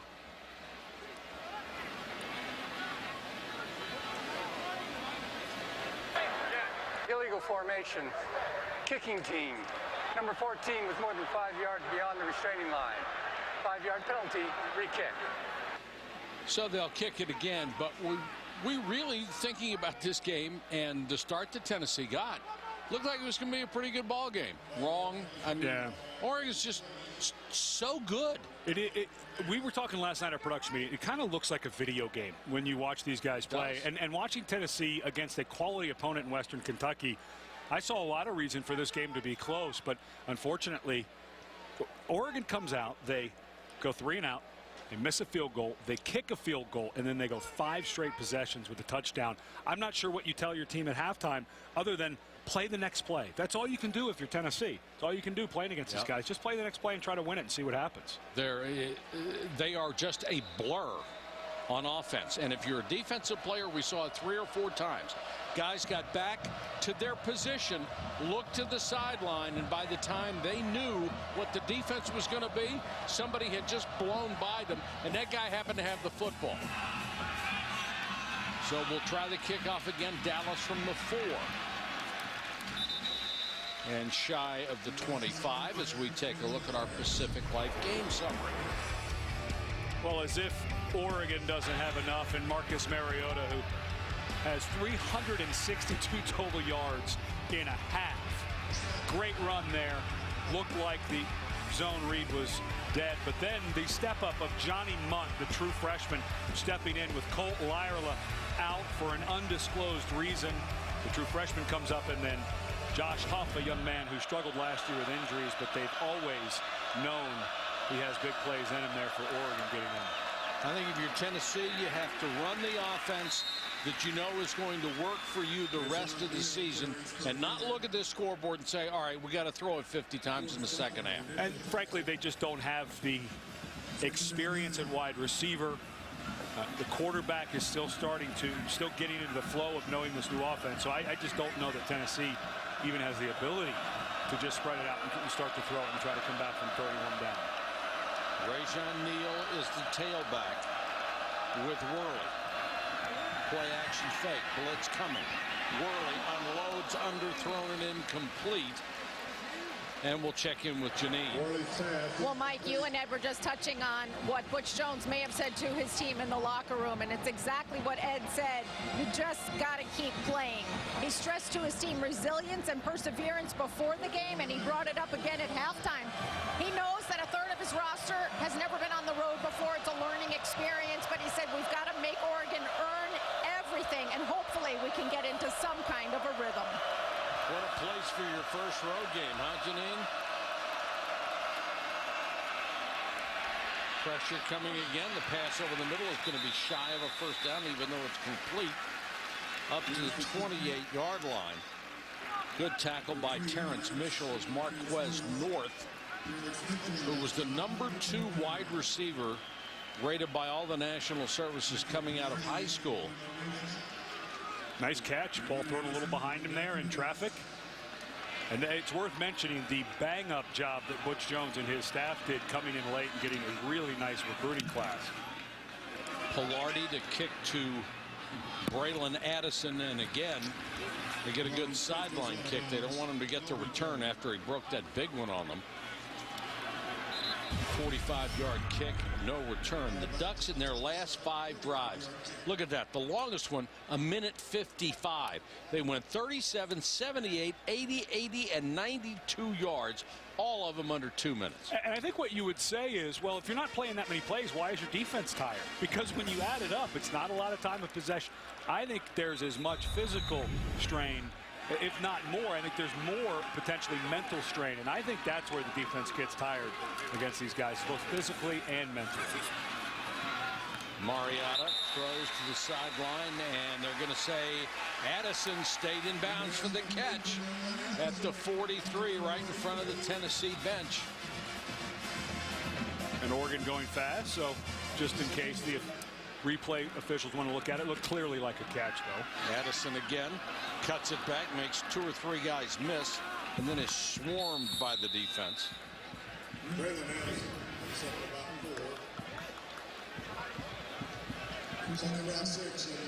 Oh, nice job of keeping the feet down. He's got them both down. That's good in the NFL. Only 1 foot in college. Showing off there. Mariota in trouble. He'll throw this one away. You know, the idea of playing the next play, it's almost like Oregon has taken that to another level. Their players just seem completely in control all the time. You just don't see guys lost or confused. There's just a really bright team. Straight drop. Mariota completes to Hawkins. And Hawkins will have enough for a first down at the Tennessee 44. Talking to Mark Helfrich yesterday, and he mentioned the last 5 recruiting classes that the Ducks have brought in. Every single member of all 5 classes has qualified academically. That's unheard of. Usually there's 2 or 3 guys over a year or 2. You're going to have 2 or 3 guys that don't qualify. Go 5 straight years, he says. Pretty amazing. Shows the quality of people that this program is able to go out and recruit now. And it's great from an academic standpoint, but it's also great from a football standpoint, because if you run the offense the way they do, you've got to have smart people who can absorb what they're trying to do on offense, and they have to be really fast on the uptick. You think about it. If you're playing wide receiver for Oregon and you go out and you run a long route, you have about 13 to 17 seconds to do a bunch of things. See the play coming in, understand what your coaching point is, looking at the defense to see if it's going to change, and then right before the snap realizing, oh yeah, now I have to go really fast. They ask a lot of these young men, and it is really impressive to see how well they do it.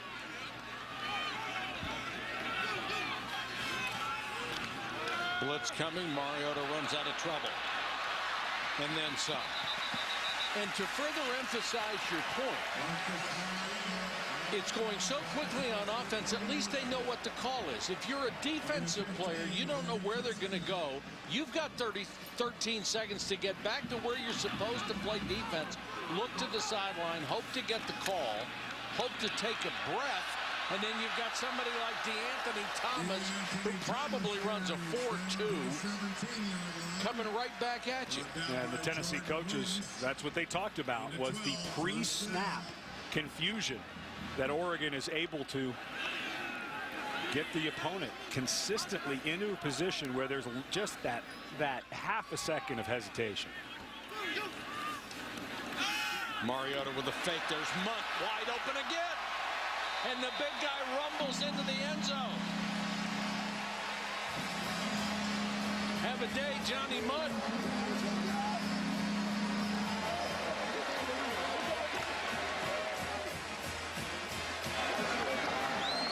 Not bad for your first start. 5 catches, 121 yards, 2 touchdowns. He looks the part, doesn't he? Doesn't he? Catches the ball well, runs great after the catch. I think Munt will fit in nicely for the rest of the season. I would imagine 83 will be a part of the game plan going forward with his showing. Now we will be looking ahead to the rest of Oregon's schedule in this game and try to identify somebody that might be the real true test. We thought it might be Tennessee. Turns out it's not going to be. 45-7. That drive, their slowest in the day. It took them 2 minutes and 3 seconds to score.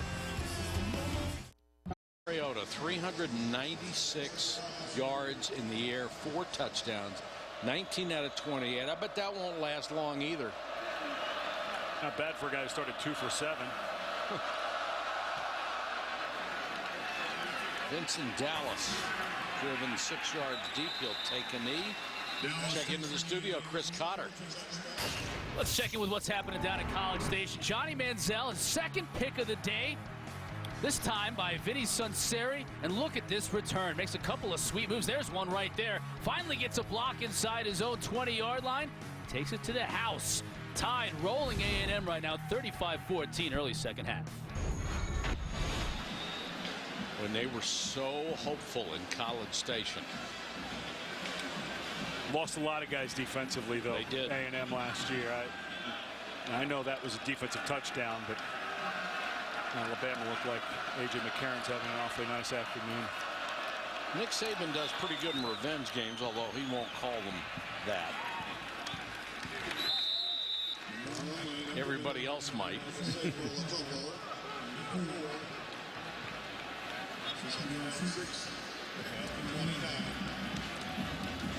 Gain of 4 from Marlon Lane.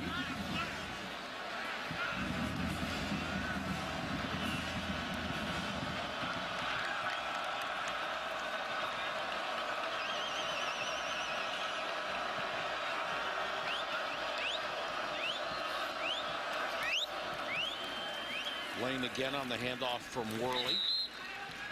About 2.5 yards shy of a first down. You know, we're talking about play the next play, get ready for the rest of the season. This is actually an excellent opportunity for Oregon's defensive front. It is. To get work against teams like Stanford that they're going to play later in the year that are going to run the ball directly at them. So this is an excellent opportunity for Oregon against a fine offensive line with a few guys that are going to play in the NFL to get some reps against a power run team. Yeah, remember, if you joined us late, we pointed out that 4 of the 5 offensive linemen for Tennessee were voted by the Southeastern Conference coaches to either the first, second, or third team all-conference. You're talking about 4 guys out of the top 15 offensive linemen in the SEC. Richardson, first team. Fulton and James, second team. Stone, the offense of the center, to the third team. Bullard isn't bad either. The starting left guard. I mean, this is a massive, mobile offensive line. Honors candidates across the board. And this is something you want to see what your defensive line and your linebackers, that front 7, can handle, because Stanford is the prototype of that downhill running football team that really broke Oregon's heart a year ago. You know, one of the things that Oregon tries to do is to defend your run with less people. You know, you hear all the time, oh, get extra people near the line of scrimmage, get them down into the box. On that last play, there were 4 Oregon defenders in the box for 5 offensive blockers. That's 1 less in the box than you need to defend the run.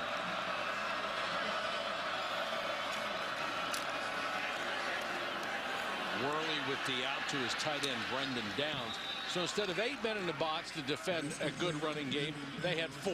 And what the way that they do that is these 3 defensive linemen are actually responsible for 6 gaps. Because they're playing what's called a 2-gap technique, which means they have the gap to either side of the offensive lineman they're defending. Now you have less linebackers. You see a ball that gets out to the edge, all of the Oregon jerseys out there because they've been able to walk guys away from the line of scrimmage because they actually had 1 less in the box to defend the run.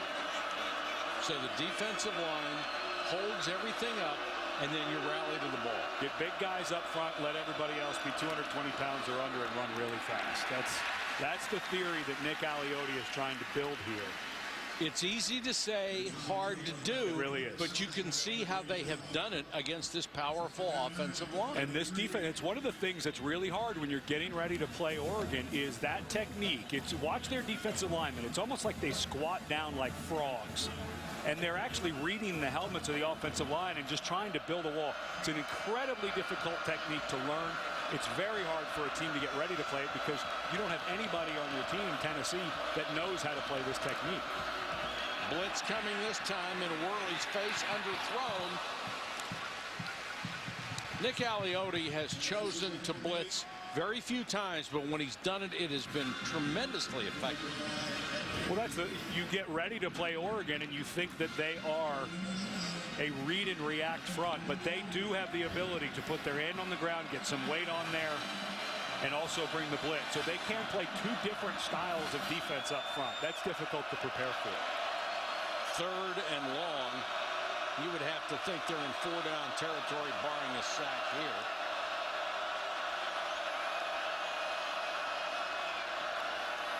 Four-man rush. Worley just off target. Off the fingertips of Josh Smith, who was running a crossing route. But here comes the punt team. The hard part for Tennessee, I think they're going to be better defensively as the year goes on. I think this offensive line will continue to be good. I'm just not sure that Butch Jones they had a good recruiting class, but I'm just not quite sure.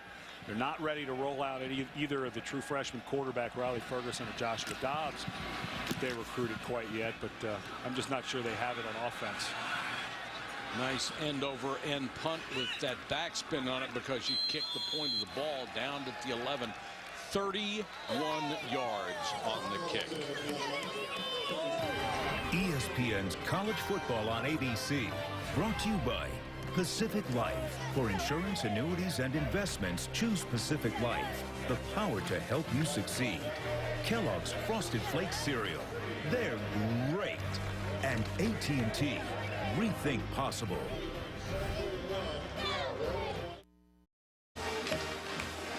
Oregon gets the ball back up 45-7, and one of the things that Marcus Mariota talks about is the pre-snap numbers game this last year against Stanford. As he surveys the field, this is a zone run to the right, but he sees he has 4 defenders for the 2 blockers to that side. So even though the offensive line is going to run the play to the right, the 2 defenders for Stanford are out covering 3 receivers. The hard part for the defense, you still have to play the zone read. The offensive line runs the play. The ball comes back to the other side for an 11-yard gain. That's the hard part about playing defense. Stanford in that one was thinking we have the run outnumbered, but unfortunately you leave 2 to the other side. It's an automatic read for Mariota to come back to the wide receiver screen. So hard to defend. Straight up the middle goes Byron Marshall. And I think really that's one of the things that this offense and some of the other modern spread offenses has done, Mike. You can never come off of your guy. You may think it's going one way, but it may come right back to you. You know, Huff knocked out of bounds. Teams used to line up and you knew 2 or 3 places they were going to go with the ball. Right. You knew the receivers they were looking at. You knew where they like to run it out of those formations. And now you just have not a clue. Mariota just became the first Oregon passer to go over 400 yards since Kellen Clemens did it in 05. And we'll check in with Janine. Well, Mike and Ed, that's only half the battle with Oregon is fighting their schemes. The other half is their tempo. You know, we joke about them making it difficult for us to get much in between snaps, but their coaches have the same problem. Offensive coordinator Scott Frost told me efficiency of communication is paramount. They'll adjust quickly between series, and then they will line up 7 or 8 plays in a row, and I'll finish after this. Down to the 28 goes Marshall, the swing man out of the backfield. Back to you, Janine. So they'll line things up like airplanes waiting to land, and once on the field, Frost will use play calls of only 2 to 6 words. But it's not just Oregon. The Tennessee coaches have simplified to 1-word calls for today. And we have, I think, hit warp 9 at this point. And it's like a face mask on top of it, and the only thing that does is give Tennessee a little breathing room. Yeah. You have to be so good on defense, and I'll go back to the point that Personal foul, face mask, defense. That penalty will be enforced after the goal with an automatic first down. So many defensive coaches, and the question I usually ask them is, how do you stop a really good, like this, spread offense? 4 down linemen who don't need any help to rush the passer. 4 corners, legitimate corners, guys who might have a chance to play on Sundays. And then you go get them. Who's got that? Nobody. There's very few teams that.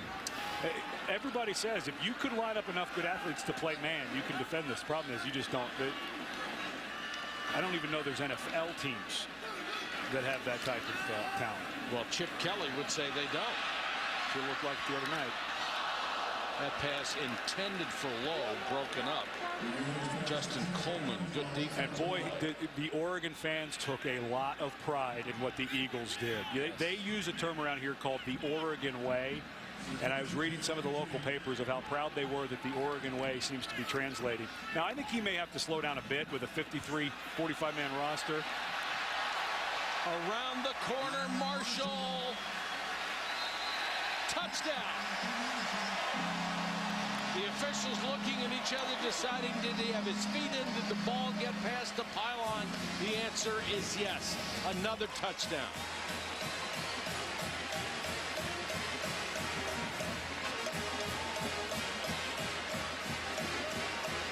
Yep. Looked to me like he did. Brian Randolph got to be a little careful there. Didn't quite drop his head. Didn't look like he was targeting, but that could have been close. We know it's being called pretty cautiously this year. Oregon rings the bell again. 52-7 over Tennessee. Let's see if we can get one past.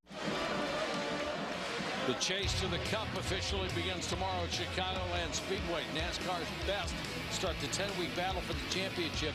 Now 13 drivers as they added Jeff Gordon. There will be one champion, the Geico 400 at Chicago tomorrow. It used to be if you could cheat and get away with it in NASCAR, that was just fine. It was a good old boys sport. I really love what they did here. People tried to get away with some stuff. NASCAR clamped down and tried to make it fair for everybody. I think it was a great move. Brian France did a tremendous job.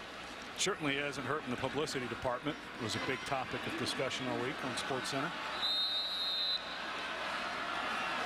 This is going to be a big topic of discussion too. How good is Oregon? It's really hard to tell at this point. I think Tennessee is a solid opponent, but they have a stretch coming kind of middle of October, end of November. Oregon does, where I think I just haven't seen them tested yet. But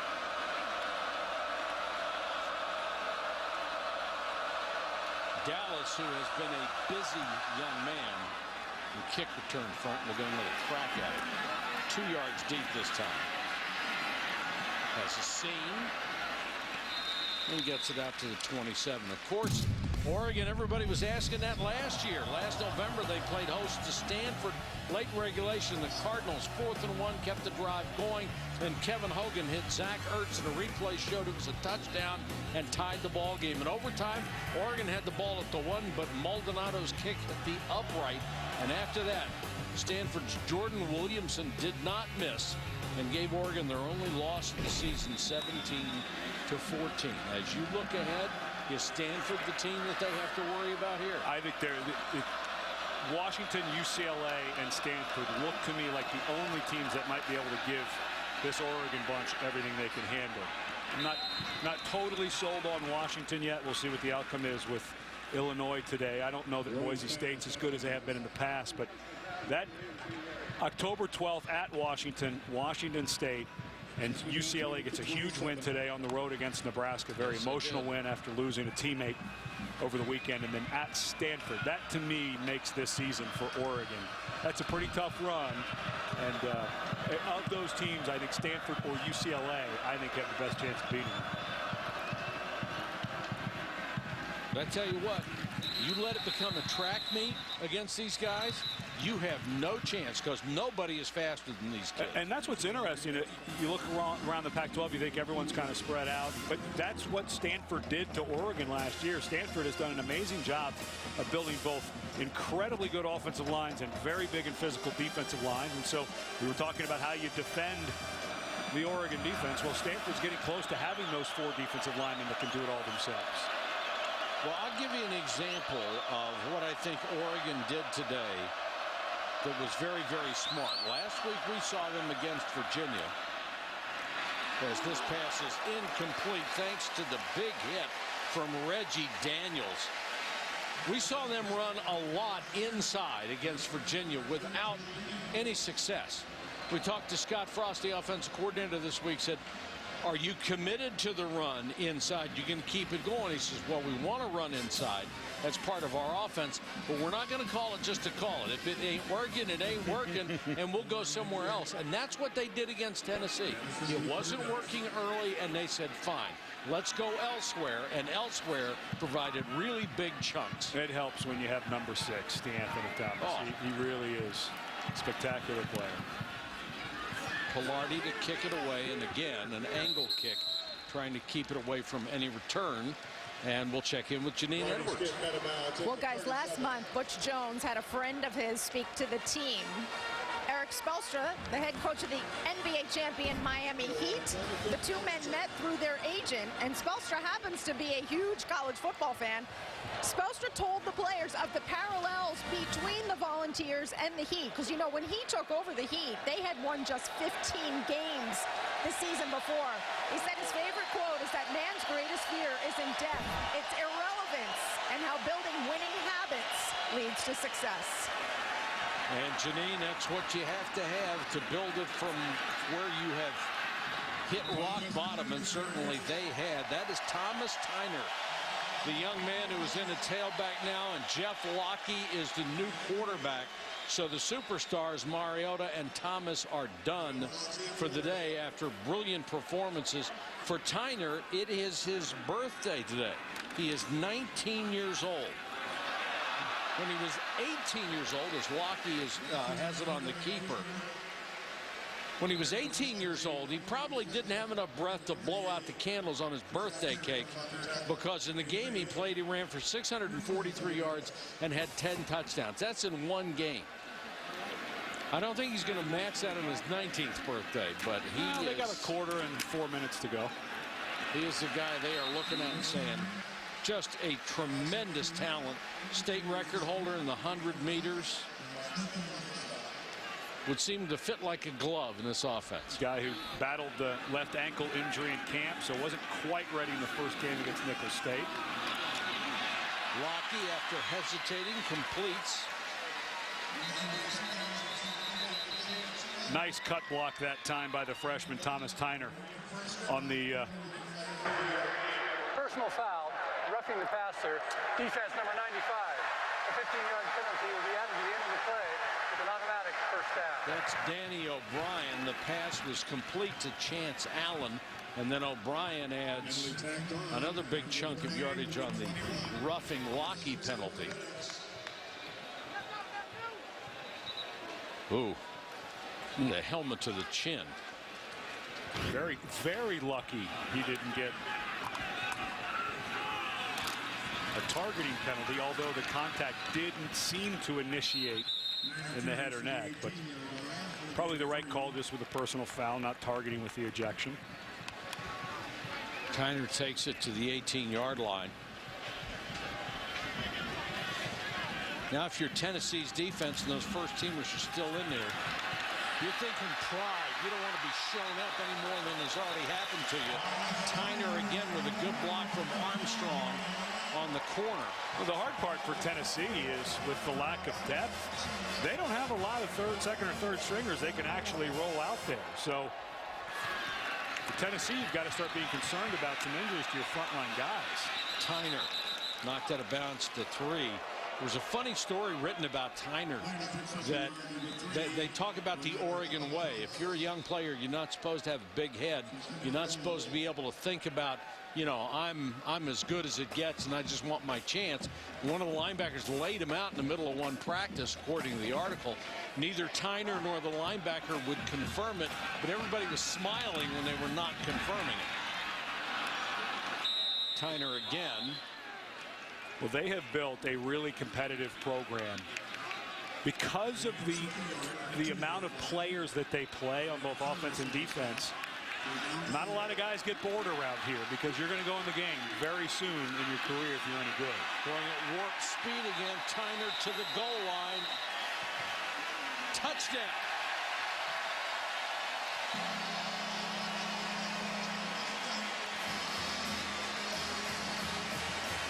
I'm not quite sure he made it, but I'm not sure if they're going to review it either.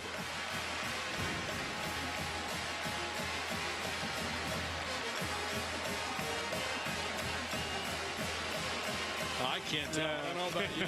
Too many bodies in the way. I mean, Tyner's 5'11", 211 pounds.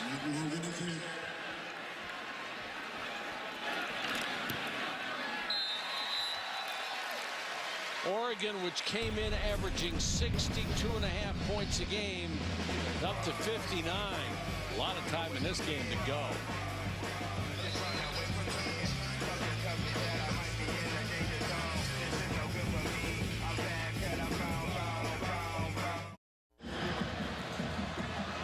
Oregon with that explosive offense, trying to reach their season's average. 62.5 through the first 2 games. They have 59 right now.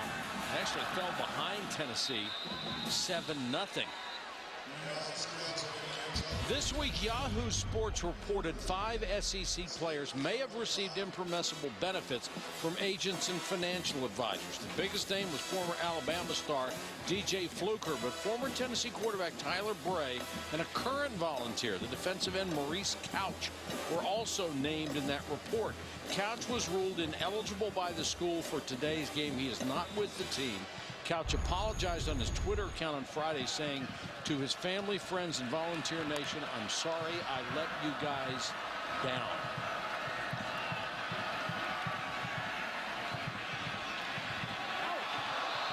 There's a drop for Tennessee as they had a chance to pick up a first down. They've got a new quarterback in there, Nathan Peterman, redshirt freshman from Fruit Cove, Florida. Young man who battled with Justin Worley all the way through camp. It was actually a 4-quarterback competition with the 2 freshmen, Riley Ferguson and Joshua Dobbs, also in there. But Peterman, a guy who's worked extremely hard, never let his foot off the gas when he's made second string. The coaches have been very impressed with how he's worked to improve himself after being named second string in the fall. And those 2 freshman recruits, Riley Ferguson and Joshua Dobbs, part of that good recruiting class that Butch Jones had in his first year. Remember, he got a late start after they replaced Derek Dooley. And this is a program that won a national championship under Philip Fulmer. Then when they had a couple of bad years, Tennessee decided to part ways with him, a decision they probably regretted not soon after they did it. Then Lane Kiffin took over, and then Derek Dooley, and now they're almost starting from scratch.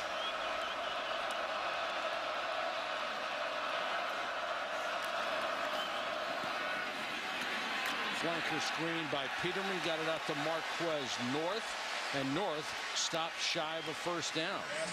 Well, you've been mentioning the recruiting class that Butch Jones and his staff put together on short notice last year.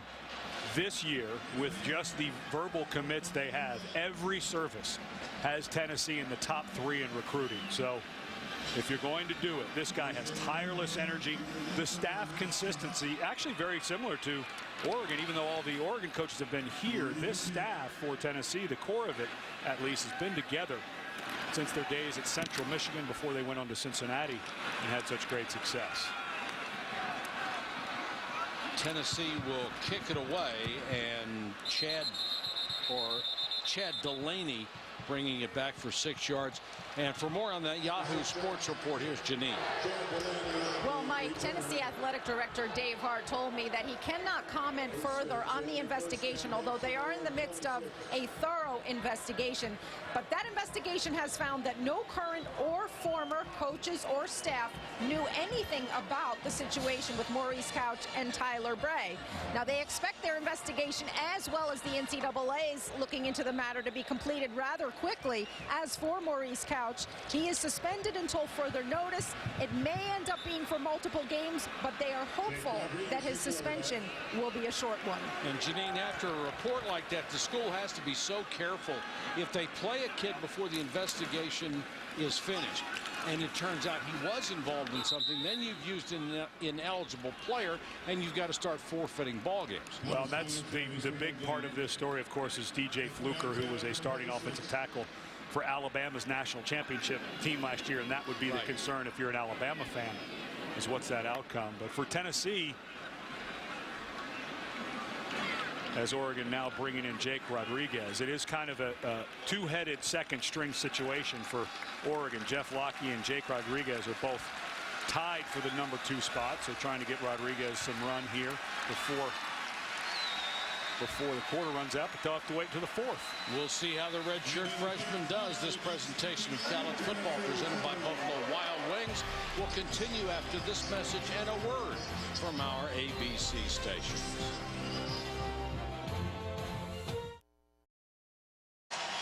Interstate rivals will square off on ABC Saturday Night Football. Brian Kelly's 21st ranked Fighting Irish aimed a rebound against Darrell Hazel's Boilermakers. Saturday Night Football presented by Windows tonight at 8 Eastern, 5 Pacific on ABC. Jake Rodriguez, number 3, is your new quarterback. And let's see how fast Mr. Rodriguez can run this offense. You're all the way down to your second string. Locke and Rodriguez, the 2 quarterbacks, sharing that second string duty as Locke got a little bit of run. Now Rodriguez gets his.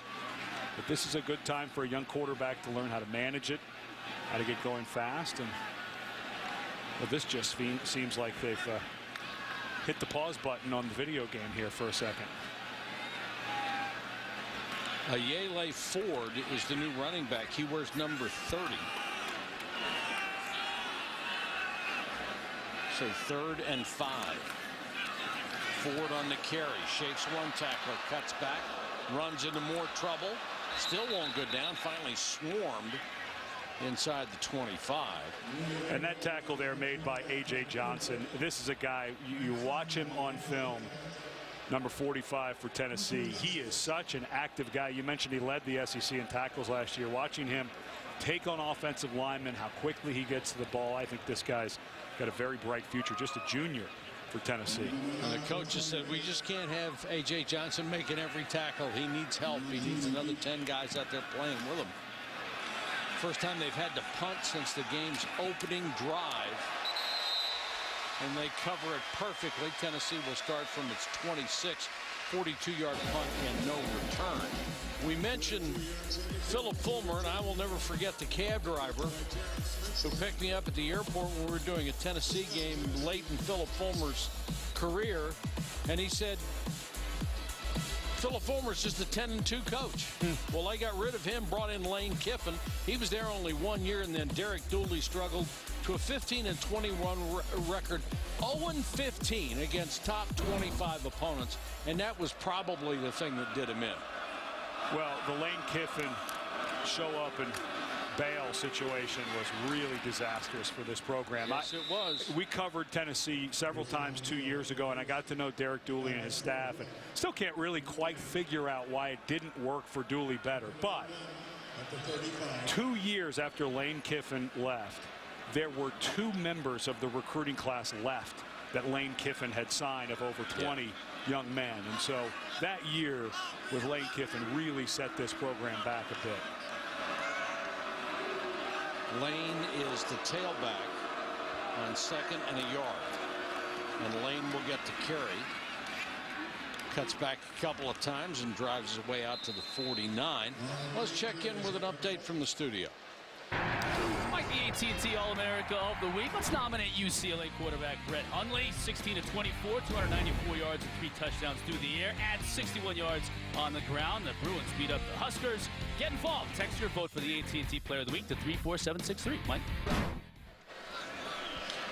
Thank you, sir. Tennessee trying to get something going here with 12.5 minutes to go in the ball game.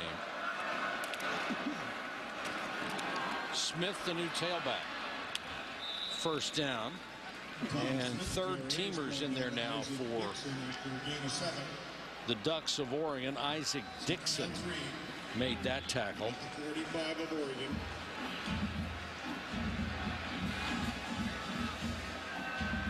And if you're Tennessee right now, you just want some success. You want some stuff to go right for you, so you have a better taste in your mouth walking out of the stadium. And if you're Oregon, you want a fourth quarter where the clock runs the whole time. Yes. Tom Smith dives forward to the 40. Unfortunately for the Volunteers, things are not going to get much easier. They're at Florida next weekend. They get South Alabama, and then look at that. Georgia at home, South Carolina at home, and then that protected game, that the traditional game protected between Tennessee and Alabama, which, I know the SEC wants to, if they're going to stay at 8 games, though, in conference, they're going to have to change these protected games. They're going to have to go to 9 games in conference for this stuff to balance out. It's just a little unfair how the East and West shakes out with their scheduling at the moment, I think. Yeah, I think there's a lot of conversation about that. It just has to. They have to go to 9 games. Pac-12's there. Big Ten has announced that they're going to go to 9 conference games. As we get to the last year of the BCS, and then we get into a Final Four situation playoff, I think the conferences that are not playing 9 games are really going to be hurt when people start talking about what type of season they had and start choosing who those 4 teams are. And if you look at some of the schedules in the SEC, it is completely unfair, the differences in conference that some teams have to play, and I think that has to change. DeAnthony Summerhill will get a chance, number 24 for Tennessee. Second and about 8. Summerhill on the carry, taken down, got back up. I'm not sure his knee ever hit the ground. No whistle. And Summerhill fights his way for positive yardage after he was caught in the backfield. And the hard part for Tennessee with that schedule, Mike, they come out here, and I don't know that they ever had much of a chance. As soon as Oregon turned up the volume, they just kind of ran by them. But it's going to be really hard. Butch Jones has great focus, great energy, but just to continue guys to that, he wants guys married to the process, not the result. Boy, they're going to have to really focus on the process with that middle of the schedule. Well, they're not going to face anybody like this, certainly. It'll be more old school style of football. No easier, but certainly different. This pass incomplete. Outstanding coverage by Troy Hill, the corner.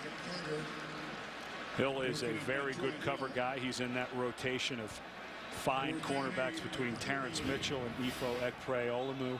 And this was wonderful coverage. You stayed up all night one night for Ekpe-Olumu, didn't you? Got that one down perfect. Yeah. Well, a guy who's that good, you better learn the name. That's true. 4th and long. Tennessee trying to keep the football. Blitz coming. They picked it up well. Peterman throws and has it complete to the 27. That should be enough for a first down. Good throw by Peterman. Good presence in the pocket as well. Jacob Carter made the catch.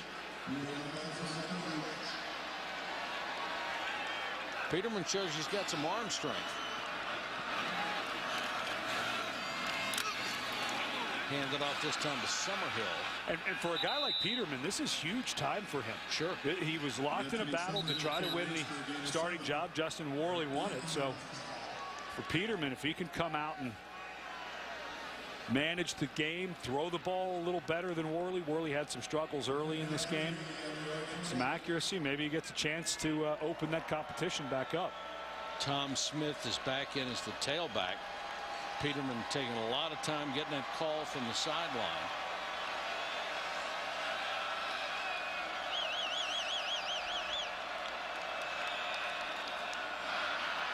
Smith. Nice little misdirection cut. And then blasted by Isaac Dixon. Gave as good as he got and picked up the first down.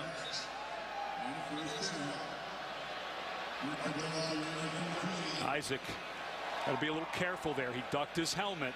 That was not a defensive player, so you can't get targeting at the head or neck area. But if you drop your helmet and hit with the crown, you can be called for the 15-yard penalty and ejected.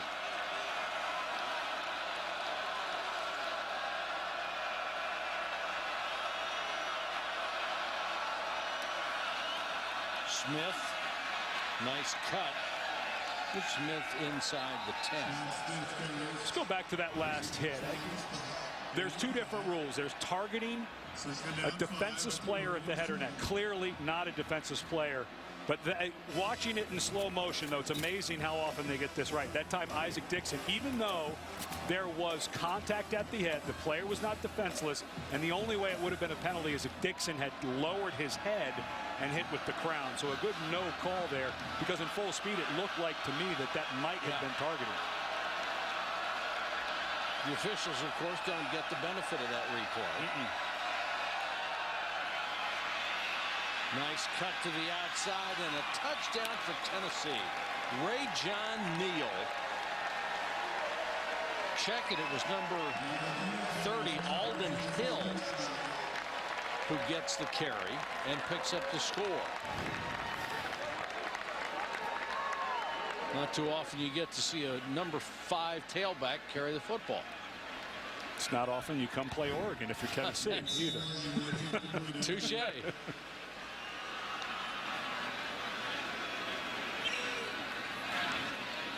Pilardi for the point after. And if you're Tennessee, you had to be so hopeful after that first score. Things were going so well. It's been a long time between touchdowns. Let's take a look at our Pacific Life game summary for this intersectional contest between Tennessee and number 2 Oregon. The Volunteers scored first, but after that it was an onslaught from Oregon. Mariota, 483 total yards, 5 scores. Thomas rushed for 86, and Munt in his first start had a huge day at tight end.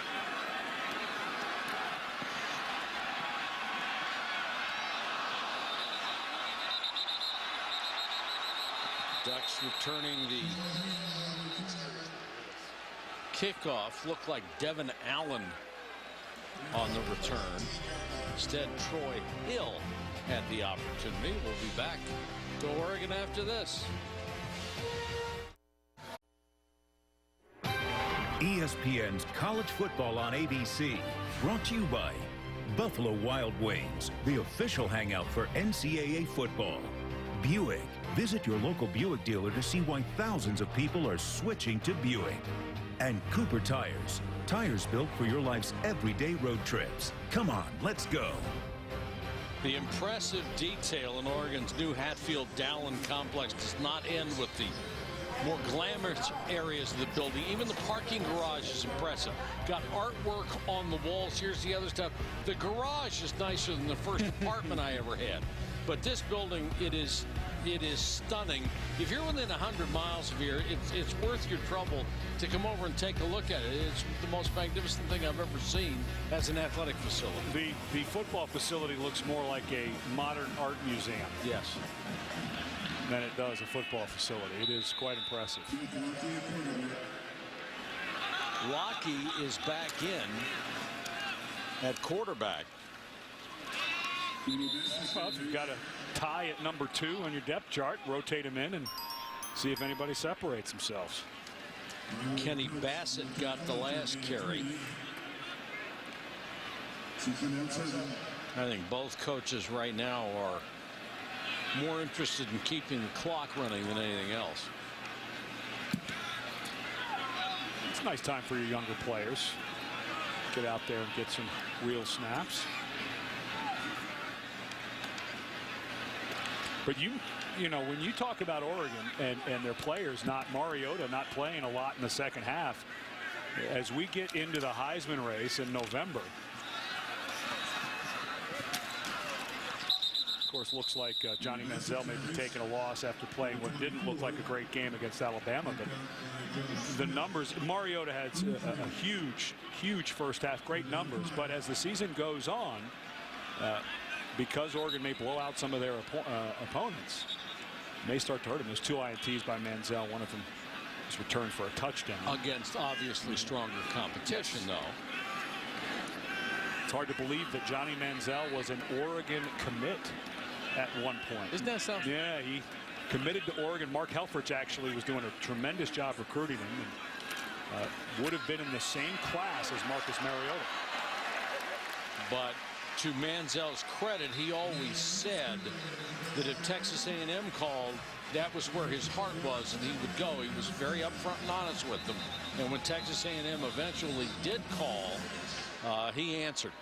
And Mariota was a guy that when they went looking, when Mark Helfrich again went looking at some talent in Hawaii, Mariota wasn't. He's a guy who only started as a senior in high school, and he looked at the film and he said, well, how's everybody missing this guy called Chip Kelly? And they actually had a camp, an off-season camp, where Marcus Mariota and Johnny Manziel were both quarterbacks in a high school camp here at Oregon. So he invited them both, and we asked Helfrich what was that like. He said that was a pretty fun camp for us. If Mariota only started as a senior with the skill that he has, can you imagine the guys who were starting before him? Yeah. It's like when Barry Sanders was at Oklahoma State. Wasn't good enough. He didn't get to start until he was a senior. Barry Sanders turned out to be a pretty good running back. Well, the guy ahead of him is in the NFL Hall of Fame in Thurman Thomas. But yeah, this was a Johnny Manziel. If he had not been recruited by Mike Sherman, who coached before Mike Sumlin, to A&M, may well have been a Duck.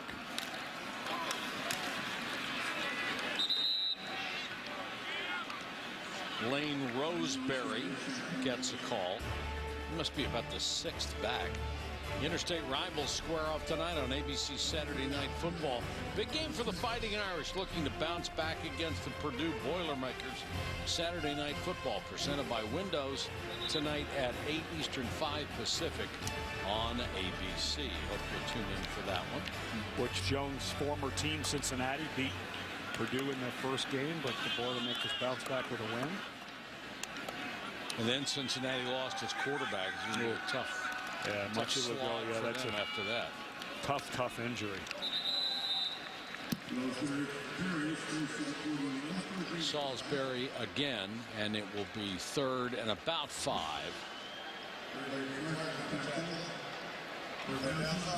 How long of a flight home is that to Knoxville after a game like this?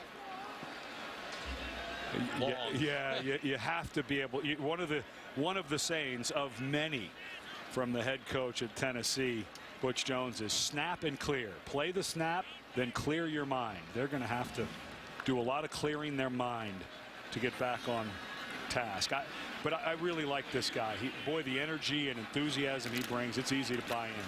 Well, as we said earlier in the ball game, he's been a head coach for 6 years and won 4 conference championships in those 6 years.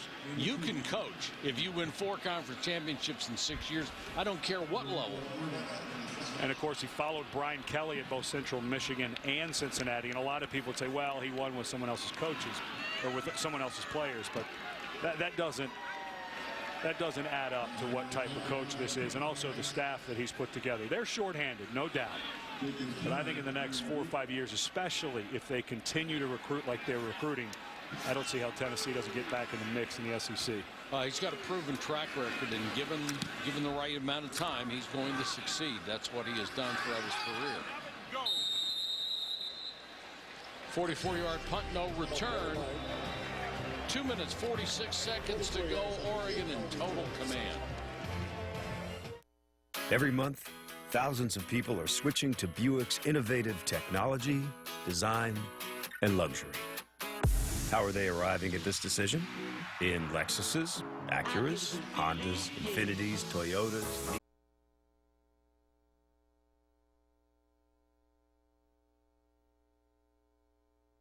In the national rankings with an impressive win over Tennessee, the Volunteers will take over with 2:46 left to go in the game.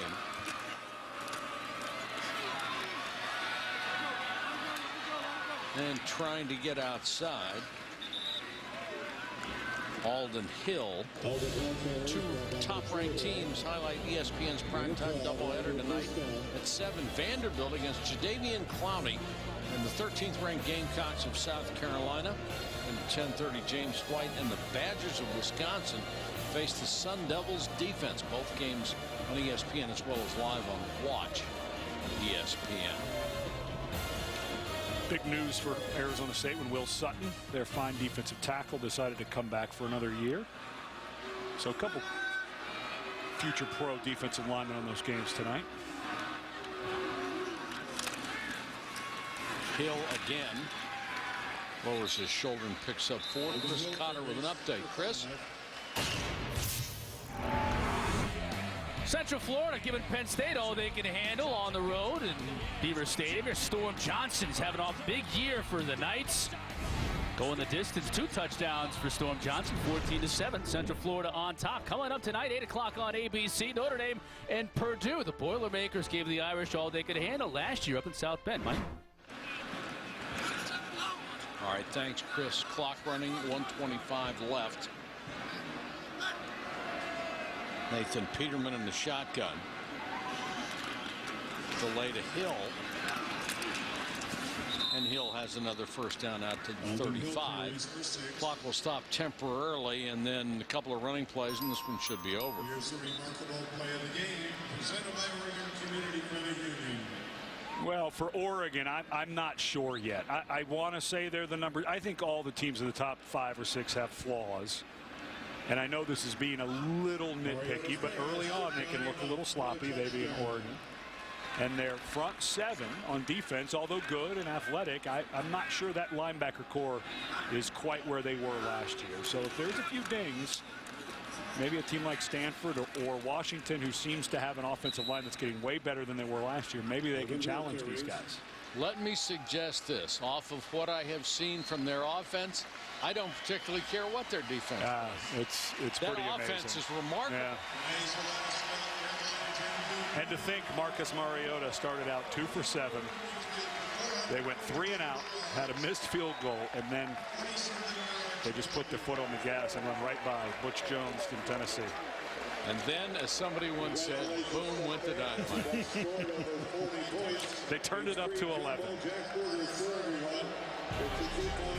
Oregon a winner over Tennessee, 59-14. We'll be back to Autzen Stadium after you listen to this.